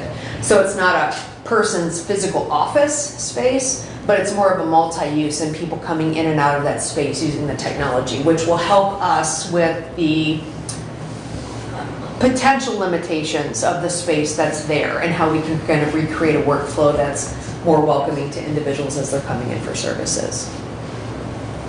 We are just in the beginning stages. Right, and since Shannon was here today, I wanted her to, help me address this, but at the facilities meeting last night, we talked about getting more of architects involved. Issuing an RFP. Right, issuing an RFP. And At our facilities meeting. No, the Lifeways facilities. Lifeways Yes, facilities. And so the discussion evolved around, once we've got a plan per se, then Shannon and Mary Beth would come before this board. Yes. And we'd have a further discussion. But so really this introduction on the project is kind of preemptive. Yeah. It's not ready for my questions. Not really. Not really, no. And we have done the data collection. We have surveyed the community partners and individuals that use our services. We have met with the hospital. We have met historically with Reading Emergency Unit, just to kind of get a lay of the land and service gaps and things that might be missing. If there could be something, what might that be and how could that be helpful? And so we have all of that information. We have our census information for the last 2 fiscal years, so we know who we've been seeing, where the increases are. We've also got information from the community around wait list for services. So, there's X number of therapists, for example, in Hillsdale County. How long are people waiting to get into therapists? We are also a certified community behavioral health center, so we have an ability now to serve commercial, and being able to bring paneled providers on board to maybe increase access to care here in Hillsdale County with therapists who are willing and able to be paneled and bill for commercial insurances also. As you get closer, please incorporate and include our facilities department, you know, since it's our building. Oh, absolutely. We have a lease Yep. agreement, I Yep. don't know how it all Yep. fits together. And that is, So please yes. coordinate with. That is some of the Finley. discussion that we had yesterday. Yeah. We have had some minimal meeting discussions, really like maybe a year or so ago with Randy. And so at this point, we have data that shows that there is a need for increased services. That's all. And as we work with getting the RFP out for the architect, then Right. having facilities come in, much like we did in Jackson, and kind of work alongside us with the architect. One thing I would request would be, that is our building. Mhm. We do have a lease with Lifeway. I would ask that all commissioners get a copy of that lease. Doug can make that happen. I guess the other thing that I would add for the other commissioners, if you have not seen the facility here in Hillsdale, and if you have not seen the facility in Jackson, take a look at both, and you will definitely see why we want to address this one. Because the facility in Jackson is so warm and welcoming now in comparison to ours. I mean, we've got to make the change. It's an old building. Well, it It needs is. work. It is. It needs work. I I have- just an offshoot, I was a case manager in 94 and 95, and that was when the building, we moved from the dentist office down by the hospital, Dr. Lee. We were in the basement of that building where the water came up through the septic. And we went out to that building, and in 94, 95, it was lovely. Yeah. Yeah, I had one of those, you gotta do stuff with it. yeah.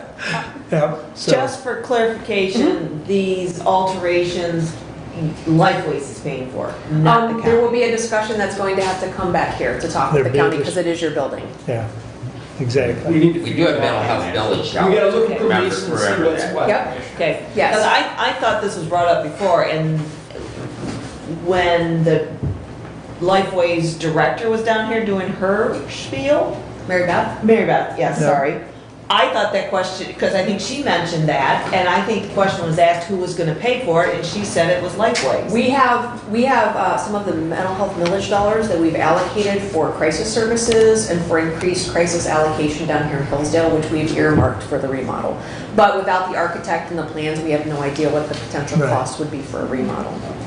Yeah, there is the potential there, but it's, with it being the county building, and so we've just got to, we've got together. to all discuss it as we get the RFPs Yeah, back. yeah. So, Okay. this is, like Shannon said, this is kind of preemptive, Okay, yeah. but since she was here and we had the discussion last night, I wanted to Okay, kind yeah. of fill you in that it is moving forward, but, it's a process. Shannon, it is, now with the new facility up and running, is that an alternate destination from the ED and for the ET3 program? Yes, so up in Jackson? Yeah, because I have Yes. not Yeah, transported so a we patient have there had- as an alternate facility. Yeah, so I know that with Henry Ford and Legion's Health and the law enforcement in Jackson, they have done some drop-offs to Okay. individuals there. And we also have had the ability to use our crisis team, use an agency vehicle to come down here, get someone out of the ED and place them in our crisis unit in Jackson. Okay. So we've had some ability to kind of get some people out of boarding when possible and able to do it safely, yes. So, Yep. thank you. So, because that dovetails nicely with what we've been trying to do with those alternate treatment Yes. destinations. And I just wanted to make sure that that wasn't, because I have not personally encountered Yes, we that have had that happen with, you would know better than I, the Jackson Ambulance Service. Jackson Community Ambulance. Yes, yeah. yes, and then law enforcement, I know have done drop-offs. Okay. We have a door in the back of the remodeled building in Jackson by our crisis unit. Okay, yeah. For them to come through from a security standpoint. Okay, thank you. All right. Good. Hey, thanks a lot, Shannon. Thank you. All right. We'll jump back to you, Doug, and I'm ready. continue with committee reports. Okay, so I've had many meetings and many committee meetings as well. attended Hillsdale City Council, also Road Commission. Road Commission is meeting every Wednesday for now. Bob Godfrey is assisting with day-to-day needs while the search for a new manager is happening. Next, I have 3 action items. I have 4 action items. No, 3. The first is the NCSC agreement. It's been talked about at the last meeting. We had the initial agreement with NCSC. Yesterday afternoon, after 5, I received the final agreement, which I did send to the commissioners. And it is time. I have had a conversation with Judge Lisney. She is willing to sign. She's also willing to take care of the paperwork and any documentation that's required. The grant, if you recall, is a $50,000 grant with a $5,000 match. So the total is, the max is $55,000.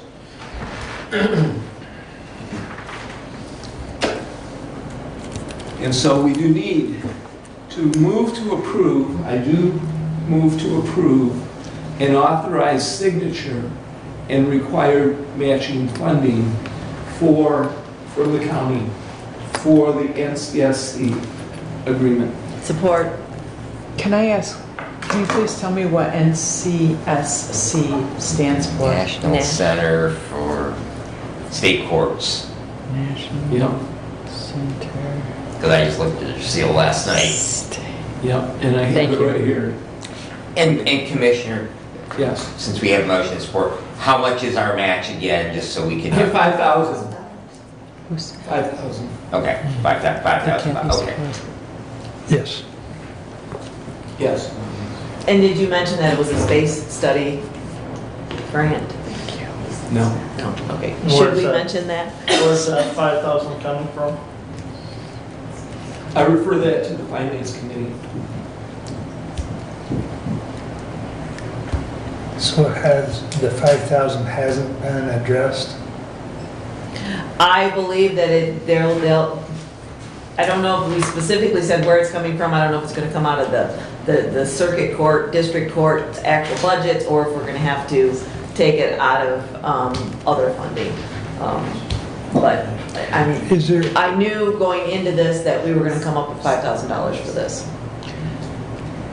Can I please read this motion back to make sure I've got it right? please, Commissioner Ingalls moved to authorize the signature and required $5,000 match for the National Center for State Courts grants, space study grant. Is that right? Instead of using the word grant, I would say it's the agreement. It's an agreement It's an between agreement. NCSC and the First Circuit Court. It's an agreement. Okay, thank you. Okay. Kathy, you concur with that? Yes. Okay, since you support it, Yeah. thank you. Is there, And this will finally get the ball rolling that we've been encouraged to do. There you go. well, I guess my only comment to that, Doug, is finance hasn't addressed the 5,000. This came to us late last night, Agreed on all of that. and I agree with your comment just now that, you know, presumably this will get the ball rolling on this project. But I'm just a little concerned about the 11th hour, that, you know. You know, I guess all I can say to that, Commissioner, is that this has been a project that I latched onto right from the very beginning. And initially, it seemed like we had some momentum and to get this thing done, and it stopped dead in its tracks. When the grant opportunity arose, it was decided by this board to pursue the grant, and it's been said on other items that I'm really living right now is that the devil's in the detail. And it is very challenging when you're dependent on other people. And so what we got last night, we did get last night as a result of me essentially doing everything I possibly could since 2 weeks ago. Now, I'm glad we got it. I understand it's late. It's not how a normal process would go, but we had the agreement 2 weeks ago, and it's essentially the same agreement because the line that I particularly asked for of including the Board of Commissioners as named, because of the way the grant is awarded, we can't be named in this agreement as such. We can establish, and Judge Lisney has agreed to having another document if necessary. And if we need to put all those pieces together, absolutely. It is my understanding, though, that as we do the grants, that the chairman signs off on the grants. And so that, in fact, either has already happened or will happen as part of this process. Right. So that should help address some of your concern. Are you good with that? Kathy, Brad? No, anything I'm sorry, we further? were having a sidebar, Well, so. that's fine. I just didn't know if you had another comment, because Brent, otherwise we're going to. Yeah, I guess my only comment is that I'm in agreement with moving forward with it because this is what I've been asking all along is we get professionals involved rather than after we agree to move a wall and then we get an architect. So, I think we're doing the right process here. I don't know if we'll like the outcome. That remains to be seen, but I think we're doing the right process, and so I'm going to vote for the motion. I would say that, again, we applied for the grant knowing there was a match. Yeah. And now this is just finally that handwritten agreement, not handwritten, typed agreement that this is what they're gonna do for after being approved for the grant. So, Well, and we did have it last week, and I do concur that the only reason it was rewritten was to put in language concerning the Board of Commissioners. Right. So, but if there's anything further, so I guess it's good to note that the Board of Commissioners was not actually added. Was not. Right. Okay. right, In this agreement, was not. right. Okay. Roll call. Commissioner Leininger, No. Commissioner Ingalls, Yes. Commissioner Schmidt, Yes. Commissioner Wiley, Yes. Commissioner Benson. Yes.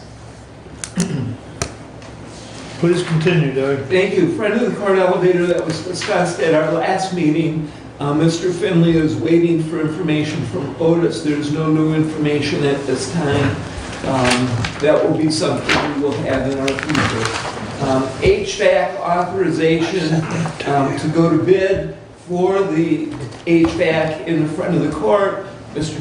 Finley is requesting to be authorized to seek bids for HVAC at front of the court building, and I would move to approve the authorization of Facilities Department Head Randy Finley to seek bids for HVAC at front of the court building. Support. So part of the discussion is that it was on our ARPA list as something known to be taken care of. It's original from the building, which is late 70s as we think, and it has been band-aided about as much as it can, and winter is coming. That's why action is requested now to seek bids. Not knowing the supply line issues that may happen, and the actual install and the program, if we start earlier, winter is coming. So that's the motion. Commissioner. Please. Thank you. Commissioner Ingalls, has there been any discussion, I mean, is this an individual heat pump system?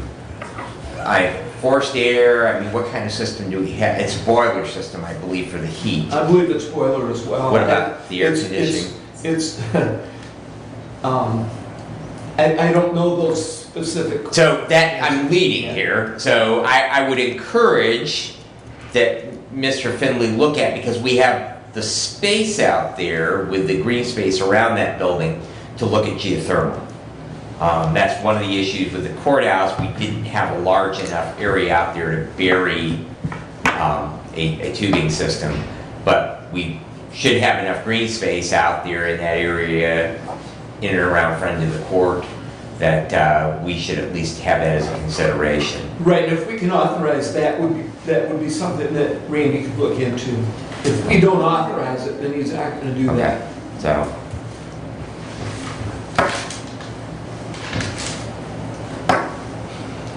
Do you want to make a friendly amendment? I would offer I don't know that it needs to be part of the the motion. So, Well, I just like you it to- just I said just if like we it to don't be part of authorize it, he's not going to look Yeah. at it. No, I mean authorize the motion.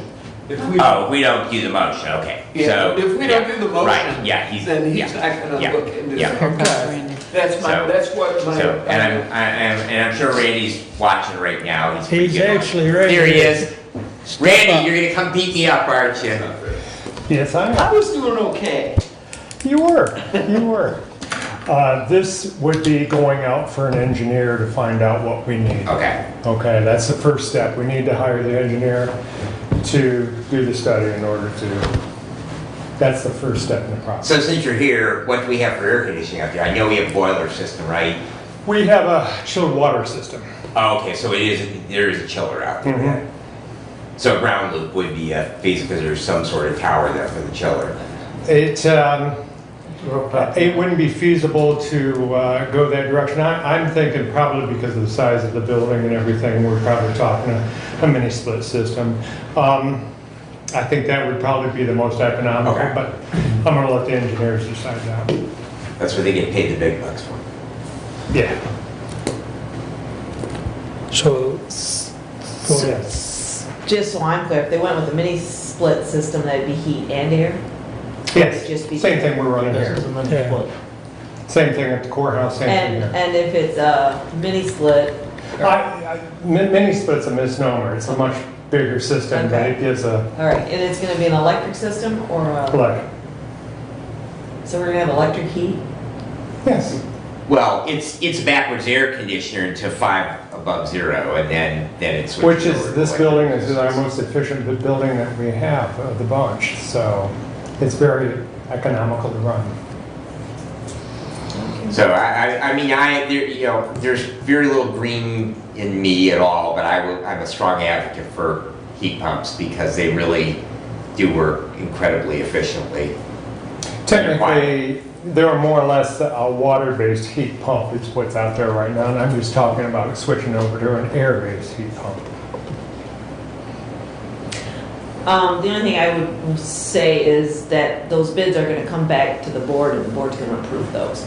I'm not sure that the purchasing policy requires it, but in this case, with that we're using ARPA funds, and I would like that discussion at the board level. Do you want to have the discussion on the engineer or well, I know on the final bid, obviously, but do you want an engineer or no? Second. Yes, I would think. It's up to you, Bring you know. the report, that way we know what ARPA direction money. we're going. It's ARPA money. Yeah. I just, and the reason I say that is. So what I'll do is, it'll go out to bid, okay? It'll probably be an invitation style bid, but it'll go out to bid, and then we'll come back in, we'll interview the engineers, which ones, and then we'll come to you. Normally, I get another department head or two involved with this in order, because they see things that I may not see, that sort of thing when we do the interview. And then we'll come back and report to the board which ones we think is the way to go, and then you guys decide. Right. Okay. Any other questions or comments? All in favor of the motion, signify by saying aye. Aye. Opposed, same sign. Aye. 4-1. One more. Thank you. Thank you, Thanks, Randy. Randy. We had public hearings regarding altering road commissioners. We had public hearing asking to take the transfer of authority and power to the election, and that required 2 public hearings. It's still hanging out there, and at this time I would like to make a motion. Motion to establish public hearing number 2 at 10:30 a.m. on Tuesday, June 28, in the County Office Building Conference Room for the purpose of sending to election the question of transferring power and authority from the Road Commission to the Board of Commissioners. I will support. At what time? 10:30. I know. I got you. Okay, we have a motion on the support. Okay, so my comment straight out is that we need to resolve whether we're going to move forward on this, and my intention is to not move forward with transferring authority. In order to resolve this and have answer the question of the second public hearing, we need to move to establish the public hearing and then defeat the motion. So, And all we're doing is That's my comment. statutorily, your motion follows the statute. yes. And our minutes and the motions that we make and vote on speak volume. Correct. More volume than any statement that we could make regarding this issue. So this is why I asked Commissioner Engels to bring this issue before us today. Any questions or comments on the motion? My only comment is that, you know, we had some discussion earlier today about letting the voters check in. You know, I certainly am always open and willing to that, but from what the input we did hear from the public in our 2 public hearings, that I am in favor of, that we put this issue to rest in regards to placing it before the electorate. I think that the people have spoken. They've had plenty of opportunity at the 2 public hearings that we hosted, and I've heard what they've had to say in that loud and clear. Okay. Anything further? We'll do a roll call, please. Commissioner Engels? No. Commissioner Schmidt? No? Commissioner Wiley? No? Commissioner Benzie? No. Commissioner Leininger? No. Fails 5 You to were 0. contrary. Disappointed. All right. So that completes my report for now. If you have questions, I have plenty of more information. If you so desire, that completes my report at this time. You have my email. Okay. Any other comments for Doug? We had Doug's 10 pages. I kept scrolling, I couldn't find the bottom. No. I'm sorry. Anyways. You're right. But it is good to have that information out ahead of time, and I appreciate that. And for the public, it's information that we talk about. Yeah.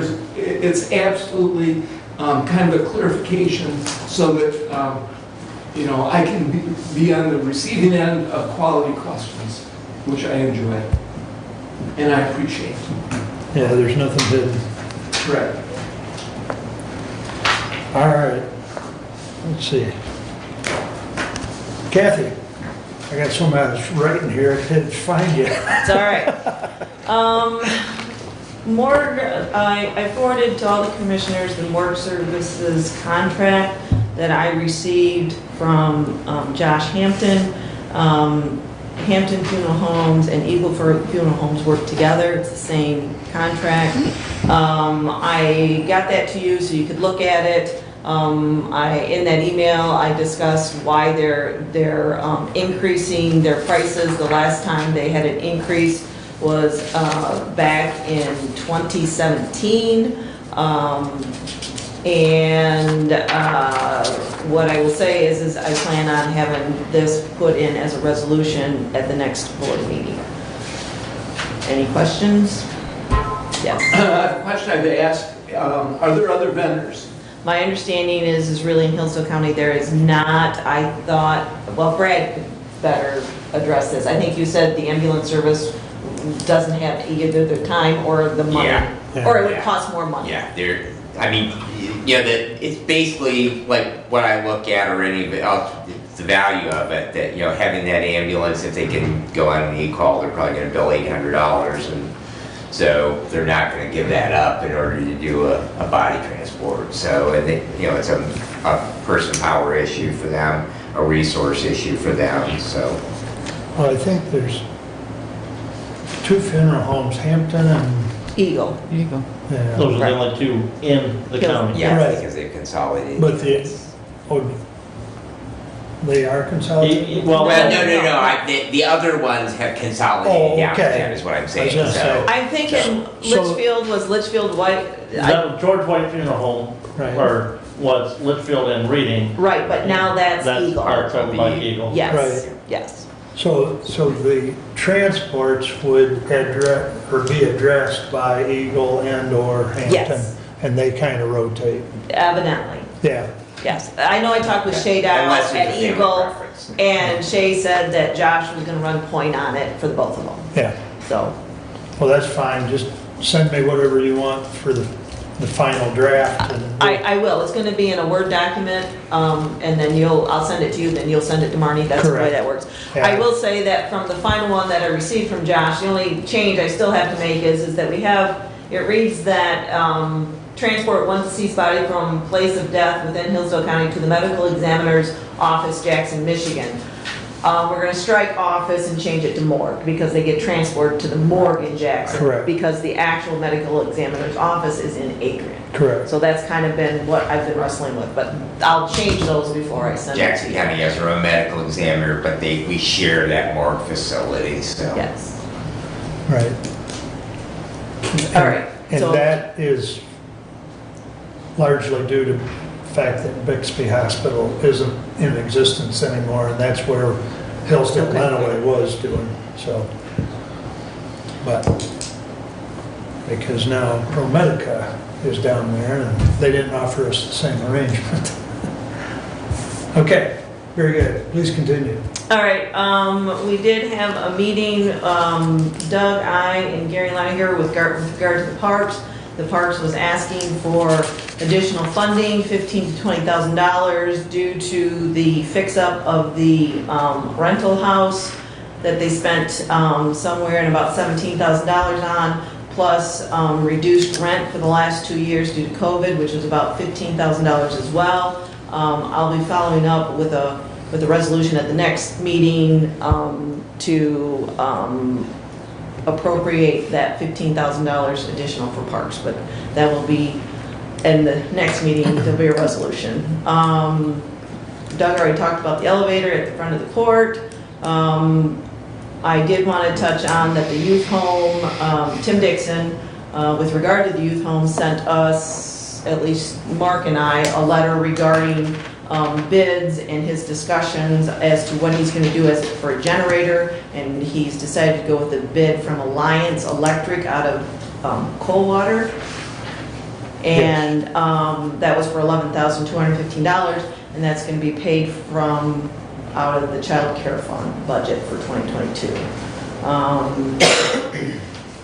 And I went to township meetings last night, and there was lively discussion about the road commission. And I think that's all. Well, I will mention, of course, in the packet that the TIFA, Litchfield TIFA had their financial information in there, if anybody wanted to look at that. Yeah, that was in correspondence. Yeah, that was in correspondence. So, other than that, I'm good. Questions for Kathy? That's two. First of all, why was rent reduced for the house because of COVID? No, No. Oh, rental of the park Rental building. of the parks, Okay, yes, yes, because the I heard, community I building, heard yes. house, I Yep. did not hear Yep, community yep. building, so. I think it okay, just said so- rent was down. I Okay, didn't so, specify. and the follow-up then to that would be, and the Parks Commission did not receive any art money on their own for reduced Correct. Okay, so, Correct. so out of our bucket of money, Yes. okay, I can be supportive of that. I could not be supportive of the idea. And I guess the only other comment I have is that the Parks Commission said they were gonna pay for the house, and now I guess they're asking us to only up the money for Well, the house. I guess I would say that, yes, they said they were gonna go ahead with the renovations and that they spent money out of their budget plus their fund balance. So again, they've done what they can do with their money, and I look at it that that's the county park, and the county should have had some skin in the game on the house. They've used their funds. They need these additional funds to continue to do what they do out there. And I don't think it's a large ask. I don't believe it's unreasonable at this point. I guess it's just semantics to me, It is. so that, and that's what I want to bring a point. It's not really something up for debate. To me, it's just the semantics of they said they were gonna do it, now they're coming back after the fact and asking us to pay for it, so. But my understanding, and I hope that this is the case, is that the additional money wasn't just gonna go in their fund balance per se, but rather they wanted to do pay for additional hours for just maintenance upkeep out there. They're not trying to build their fund balance. They need to spend some money. Right, and I mean, that was, in that meeting, that was the indication, Right. that they were gonna spend some more man hours at doing maintenance that needs to be done out there, So so. is the finance committee bringing forth a resolution at the next meeting? Yes, that's part of my report, was that we would bring that resolution to Okay. the next meeting. Just to be clear. Yep. Okay. And that's why I just wanted to touch on it today, so you're kind of familiar, and then we'll come back with the resolution at the next meeting. Okay. Probably need the resolution of some kind as well on the $5,000 that was discussed earlier. Yes, I have that, yep. Thank you. Anything else for Kathy? And the auditors are here, correct? That is Yes. correct. They're in the little room down the hall. Okay. Let's see. I'll give you Terry Esterline's report real quick. COVID positivity rates rising over the past 2 weeks, currently above the 10% benchmark. We are seeing increased case numbers across the state. However, symptoms and hospitalizations remain low. The facility is now testing all direct care staff and those with approved exemption twice weekly. We currently have 3 staff members off work related to testing positive to COVID. There are 0 resident cases in the facility. Visiting continues at the facility. Following a brief health screening and masking is required during your visit. Rapid COVID testing is available for all visitors prior to beginning your visit. And second boosters are approved for those over the age of 50. So that's Terry's report today. As long as we can keep it out of the facility, that's key. But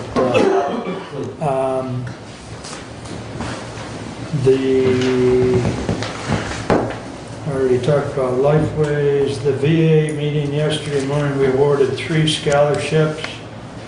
And actually, I don't have those names wrote down. We only got 3 applications.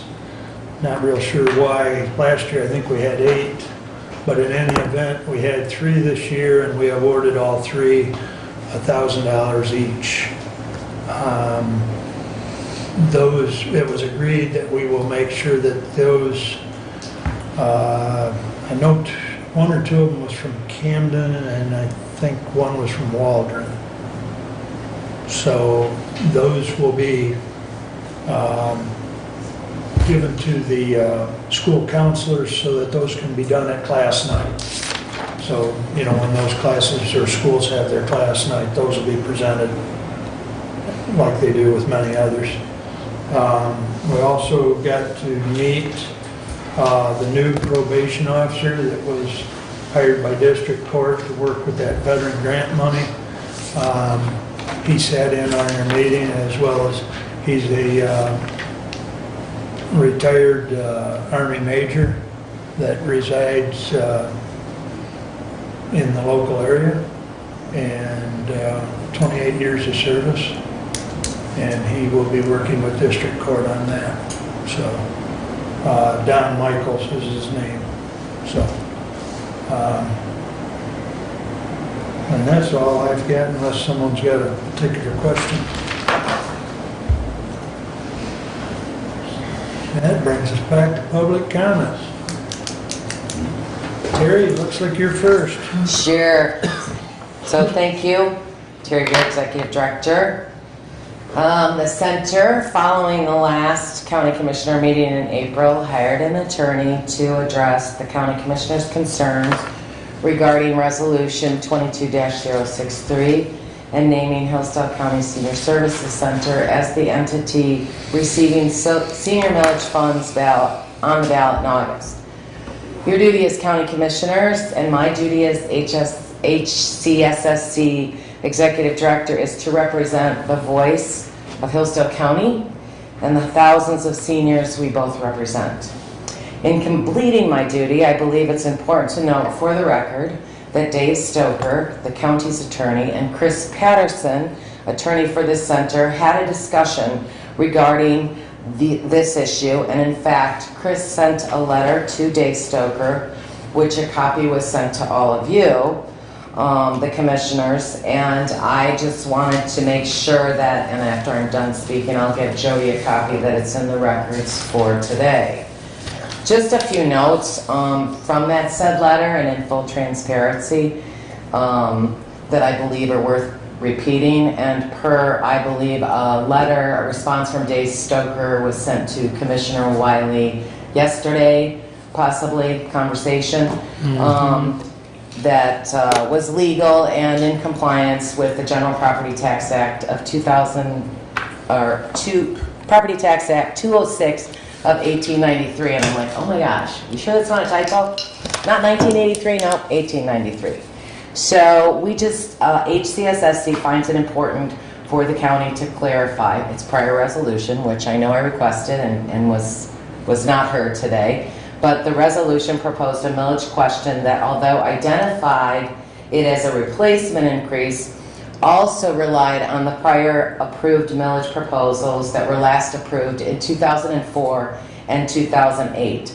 Both specifically identified that funding was for HCSSC. The millage language has consistently identified HCSSC by stating that the millage is for the intended purposes of planning, coordinating, and providing services to older persons by Hillsdale County Senior Services Center. The millage proposal should be clear to the voters. Even though HCSSC is not a local unit of government, the millage proposal does not provide a clear statement of its purpose when it fails to identify HCSSC, but does then list various tax increment financing authorities that will receive a small amount of that millage. With respect to concerns raised by Commissioner Chair Mark Wiley as to the solvency of HCSSC, removal of a reference to HCSSC over such concerns still ignores that the millage is being provided to the voters as a renewal, despite the millage purpose now being revised. Additionally, the Commissioner's concern could more aptly be cured by indicating that the millage was going to be for HCSSC or its successor. That was an easy fix. This would more clearly align with the prior renewal language, but certainly addresses concerns to the extent that HCSSC does not exist during the latter years of the millage. We further note the transparency with the voters and the county's continued relationship with HCSSC is an important asset of our community that should be maintained for the benefit of the population served by the center. In conclusion, and on behalf of the center, having it not have been reconsidered, I am making a request that following today's meeting with Commissioner Leininger and another county commissioner, I know in the past it has been the chair, so Commissioner Wiley, that we would convene, we being HCSSC, 2 representatives from the Center's Board along with 2 commissioners to review our current contract and amend it to be consistent with the ballot proposal that will be on the ballot in August. And I believe this would give the voters that we both represent the assurance that what they are voting on in August on the senior service millage will have the insurance that those services will be provided by HCSSC. So I am humbly requesting that that be discussed. We can come up to a convenient time. I know our current contract does not expire until 2023, but I think for those you serve and the center serves, that would give them the assurance that come August and it's time to look it on the ballot, that we can say to the voters, hey, we went back, amended our contract, so we have the assurance from the county that this funding will be allocated to HCSSC for the term of that ballot, and that our seniors will be taken care of.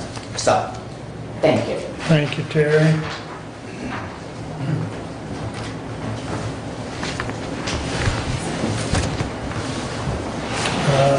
Anyone else? Kelly?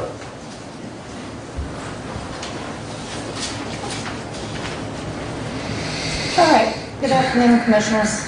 2 minutes. First thing I want to talk about is our bid policy. I spoke with Derek about 3 weeks ago regarding bids that the local commissioners are expected to follow, and it was stated that 3 bids were to be taken. If 3 bids weren't taken, then they would have a statement as to why there were not 3 bids. So if ever audited, accounting kind of covers their tail with the statement. On the communication piece with Motorola, and the other one started with an S, correct? For the commission? Kenwood. So my question is, we went up to the county clerk's office to get a copy of the statement that would have been put forth to accommodate your policy that says you'll have a statement if a 3rd bid's not accommodated, and there is no letter. So I guess my question is, as a taxpayer, why are we not following policy? If there's to be 3 bids, and this is with HVACs, side-by-sides, everything that we've talked since I've been coming in October. So I'm going to check, I want to see that there's a letter of explanation and statement as to why we're not getting 3 bids. And another thing is, on the website, it shows a spot for bids. Why are these not being posted and why is it not updated? I want to see the bids, I want to see the budgets. But it's very disturbing if we have a policy and at this level we're not following it. So if there were only 2 bids, I want to know why there wasn't a 3rd one. I'd like that explained. There is some communication taking place in the community that says there are some family members that are going to benefit from this $9 million communication purchase. It may or may not be. I'm going to look into that. But there are a few family members that it has been stated they will benefit from the purchase of this communication piece. So I will look into that and get back at the next meeting. But the bid piece, I do want to know why 3 bids weren't taken. And I'd like to start to see these bids as a community member. Thank you. Thank you, Kelly. Carla? Carla Adams, Ward 4. So yeah, we were just up talking. Marty requested information regarding the bids and only came up with 2 and no letter. It was stated in 2016 that there needs to be 3 bids. So of course, why aren't we following policy? And I am concerned about a conflict of interest, as I would call it, of why one person would get the bid and the other one didn't. I heard that there's a different upkeep, this and that, but definitely want to know if there's an individual that's related somehow to a family member or friend, and that's why the bid went forward. There were good things brought up today. Brent, I appreciate you saying no. Kathy, I was blown away that you wanted to put this on the ballot and leave it up to the people. There definitely isn't enough time. And one of the things that was brought up is the letter was already written, the proposal was already written to be put on the ballot before you even voted. That was very disturbing to me. Why are you using the county clerk to do your job when it's not even decided on? So we're gonna be investigating that, Evalia. Thank you. Okay. Anyone else? Hi, good afternoon. I almost said morning, but we're well into afternoon now. Lisa Wallace, Moscow Township, also a candidate for road commissioner. I'm not really here right now to speak about the roads, although that's my main component, obviously. I actually wanted to speak on what they were talking about, on the need for the 800 megahertz radios in the towers. As a nurse, as a mother with a premature child who I went through a lot with her, and it brings tears to my eyes to think about the times when I myself, as a resident, had to call 911 for my child, and that communication was lost. And had I not been a nurse, had I not known what to do, she may not be here. It's important. Do I think that it's, I don't know, I don't have the answers. I'm glad I'm not sitting in your hot spot right now. I don't know the answer as to how to pay for this and what to do with it. But it's concerning to me that we need this. We do. I'm upset about the fact, the ISD millage was just turned down with all of the chaos that's going on in our country and the things that we've been through with COVID and the things that are going on in the world nationally with Ukraine. I think people are a little nervous about spending money. I don't think that, in my opinion, I believe that it wasn't the right choice to put it on the ballot. I think that there's money to be spent. It should have been spent before you ask taxpayers to pay for it. That's all I have to say. Thank you. Thank you, Lisa. Anyone else?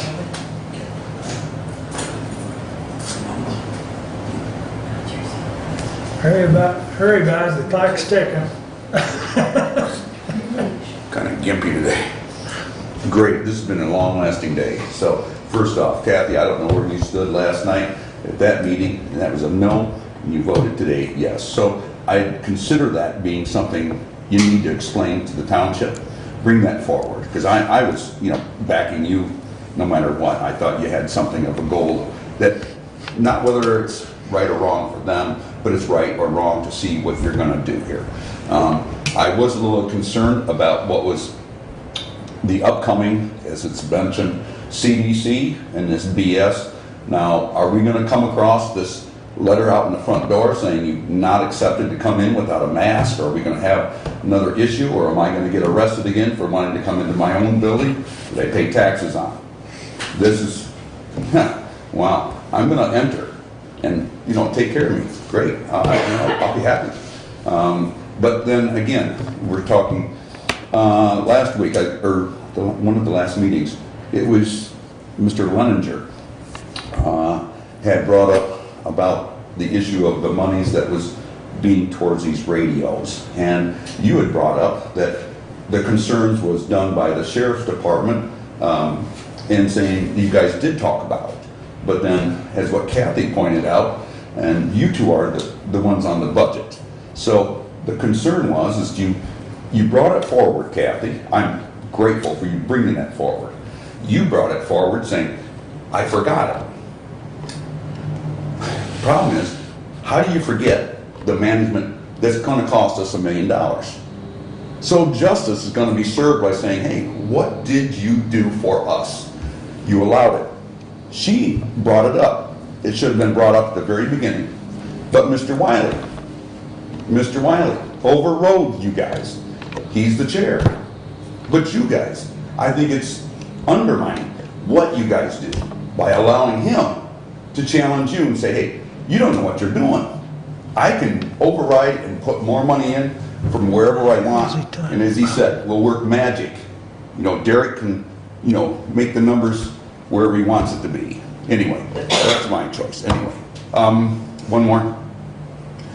Since we can look at an appointee to the road commission, as far as that goes, I'm hoping we can appoint someone to govern that position that Mr. Godfrey has left a seat open for, and look for an appointee instead of having to, I don't know, go through the next couple of months and not find somebody. Anyway, thank you. Nice job. Nice job, thank you. Anyone else wish to address the board? All right. Additional business, Kathy? I will address the 800 megahertz radio system and why I voted yes to put the millage on the ballot. I will say that I was at a township meeting last night, that there was lively discussion about that millage and about the road commission, and it was pointed out to me that the citizens have the right to decide. And so with this, the 800 megahertz radio system, I think it's an important safety component to this county, and the citizens have the right to either say yes or no to the millage. Without me voting yes today, it would not have been put on the ballot. Everybody in the county has the right to say whether they want it or not. I will still work diligently at finding other money in conjunction with Brent through the state of Michigan to pay for this system. That is why I voted yes today, because if I voted no, my understanding of what was going to go on is it would have went down. And again, the citizens of the county have the right to say yes, they want to spend additional money for the 800 megahertz radio system, or they're going to say no, we don't want to support that millage. And I won't take it that they don't want 800 megahertz radio systems per se. They want other funding to be found. I don't know if Brad, are you going to address the two bids with regard to the system? Yeah. If you're going to, then I'll let that. I will let Brad address that. I will say that there was public hearings on those two bids. So if the public wanted information on those bids, that would have been a way to get that information as well. Those were recorded on Zoom as well, or on YouTube. YouTube. So those are out there. So in speaking to the two bids, Motorola is the state contractor. They are the predominant producer of systems, and they are fully integrated with one exception, and that's why fire pagers, because that is the only product that they do not produce themselves. So, and that there's only one vendor for those 800 megahertz fire pagers, that is Unication, and the Motorola franchisee for the area, Roadcom, is the vendor for it. And so that's why they were not included in the bid, but that is why they were chosen as one of the people to create a proposal. The other was the vendor for JVC Kenwood. They were the constructor of the system in Branch County that was adopted. The only other vendor out there is Harris. Harris has not produced systems that have been satisfactory. When we were looking at, when the committee was looking at potential vendors, I believe that there was one or two counties in the state they have actually since re-engineered, gone back to, and had to redo the systems that were produced by them. And so that is why it was chosen that we would simply ask those two people to place bids in for the system. Okay, thank you. Brent? I mentioned in my report earlier that Area Agency on Aging decided to spend $8.8 million from their fund balance to build a new building. I didn't mention that I was a no vote on that action. Area Agency on Aging last year had a budget of just over $21 million. And at the end of the year had a unrestricted fund balance of over $13 million.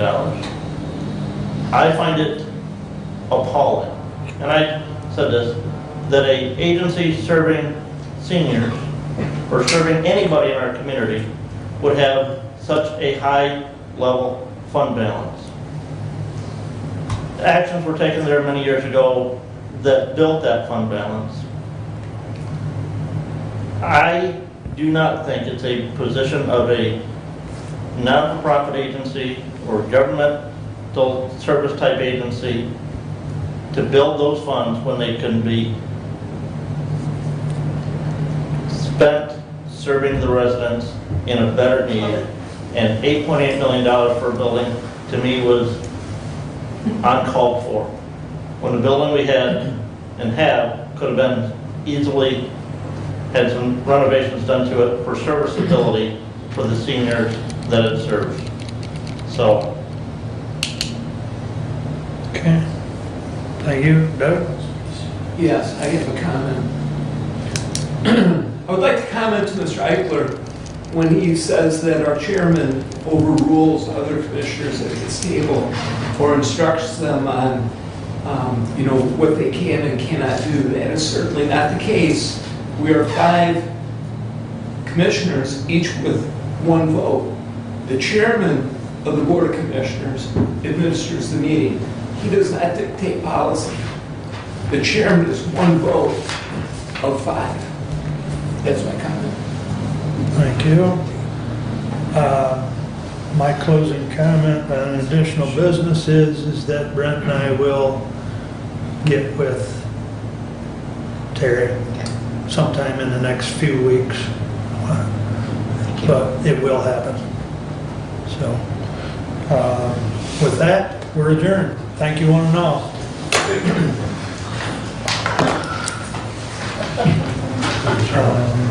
Thanks for coming. We didn't get through this.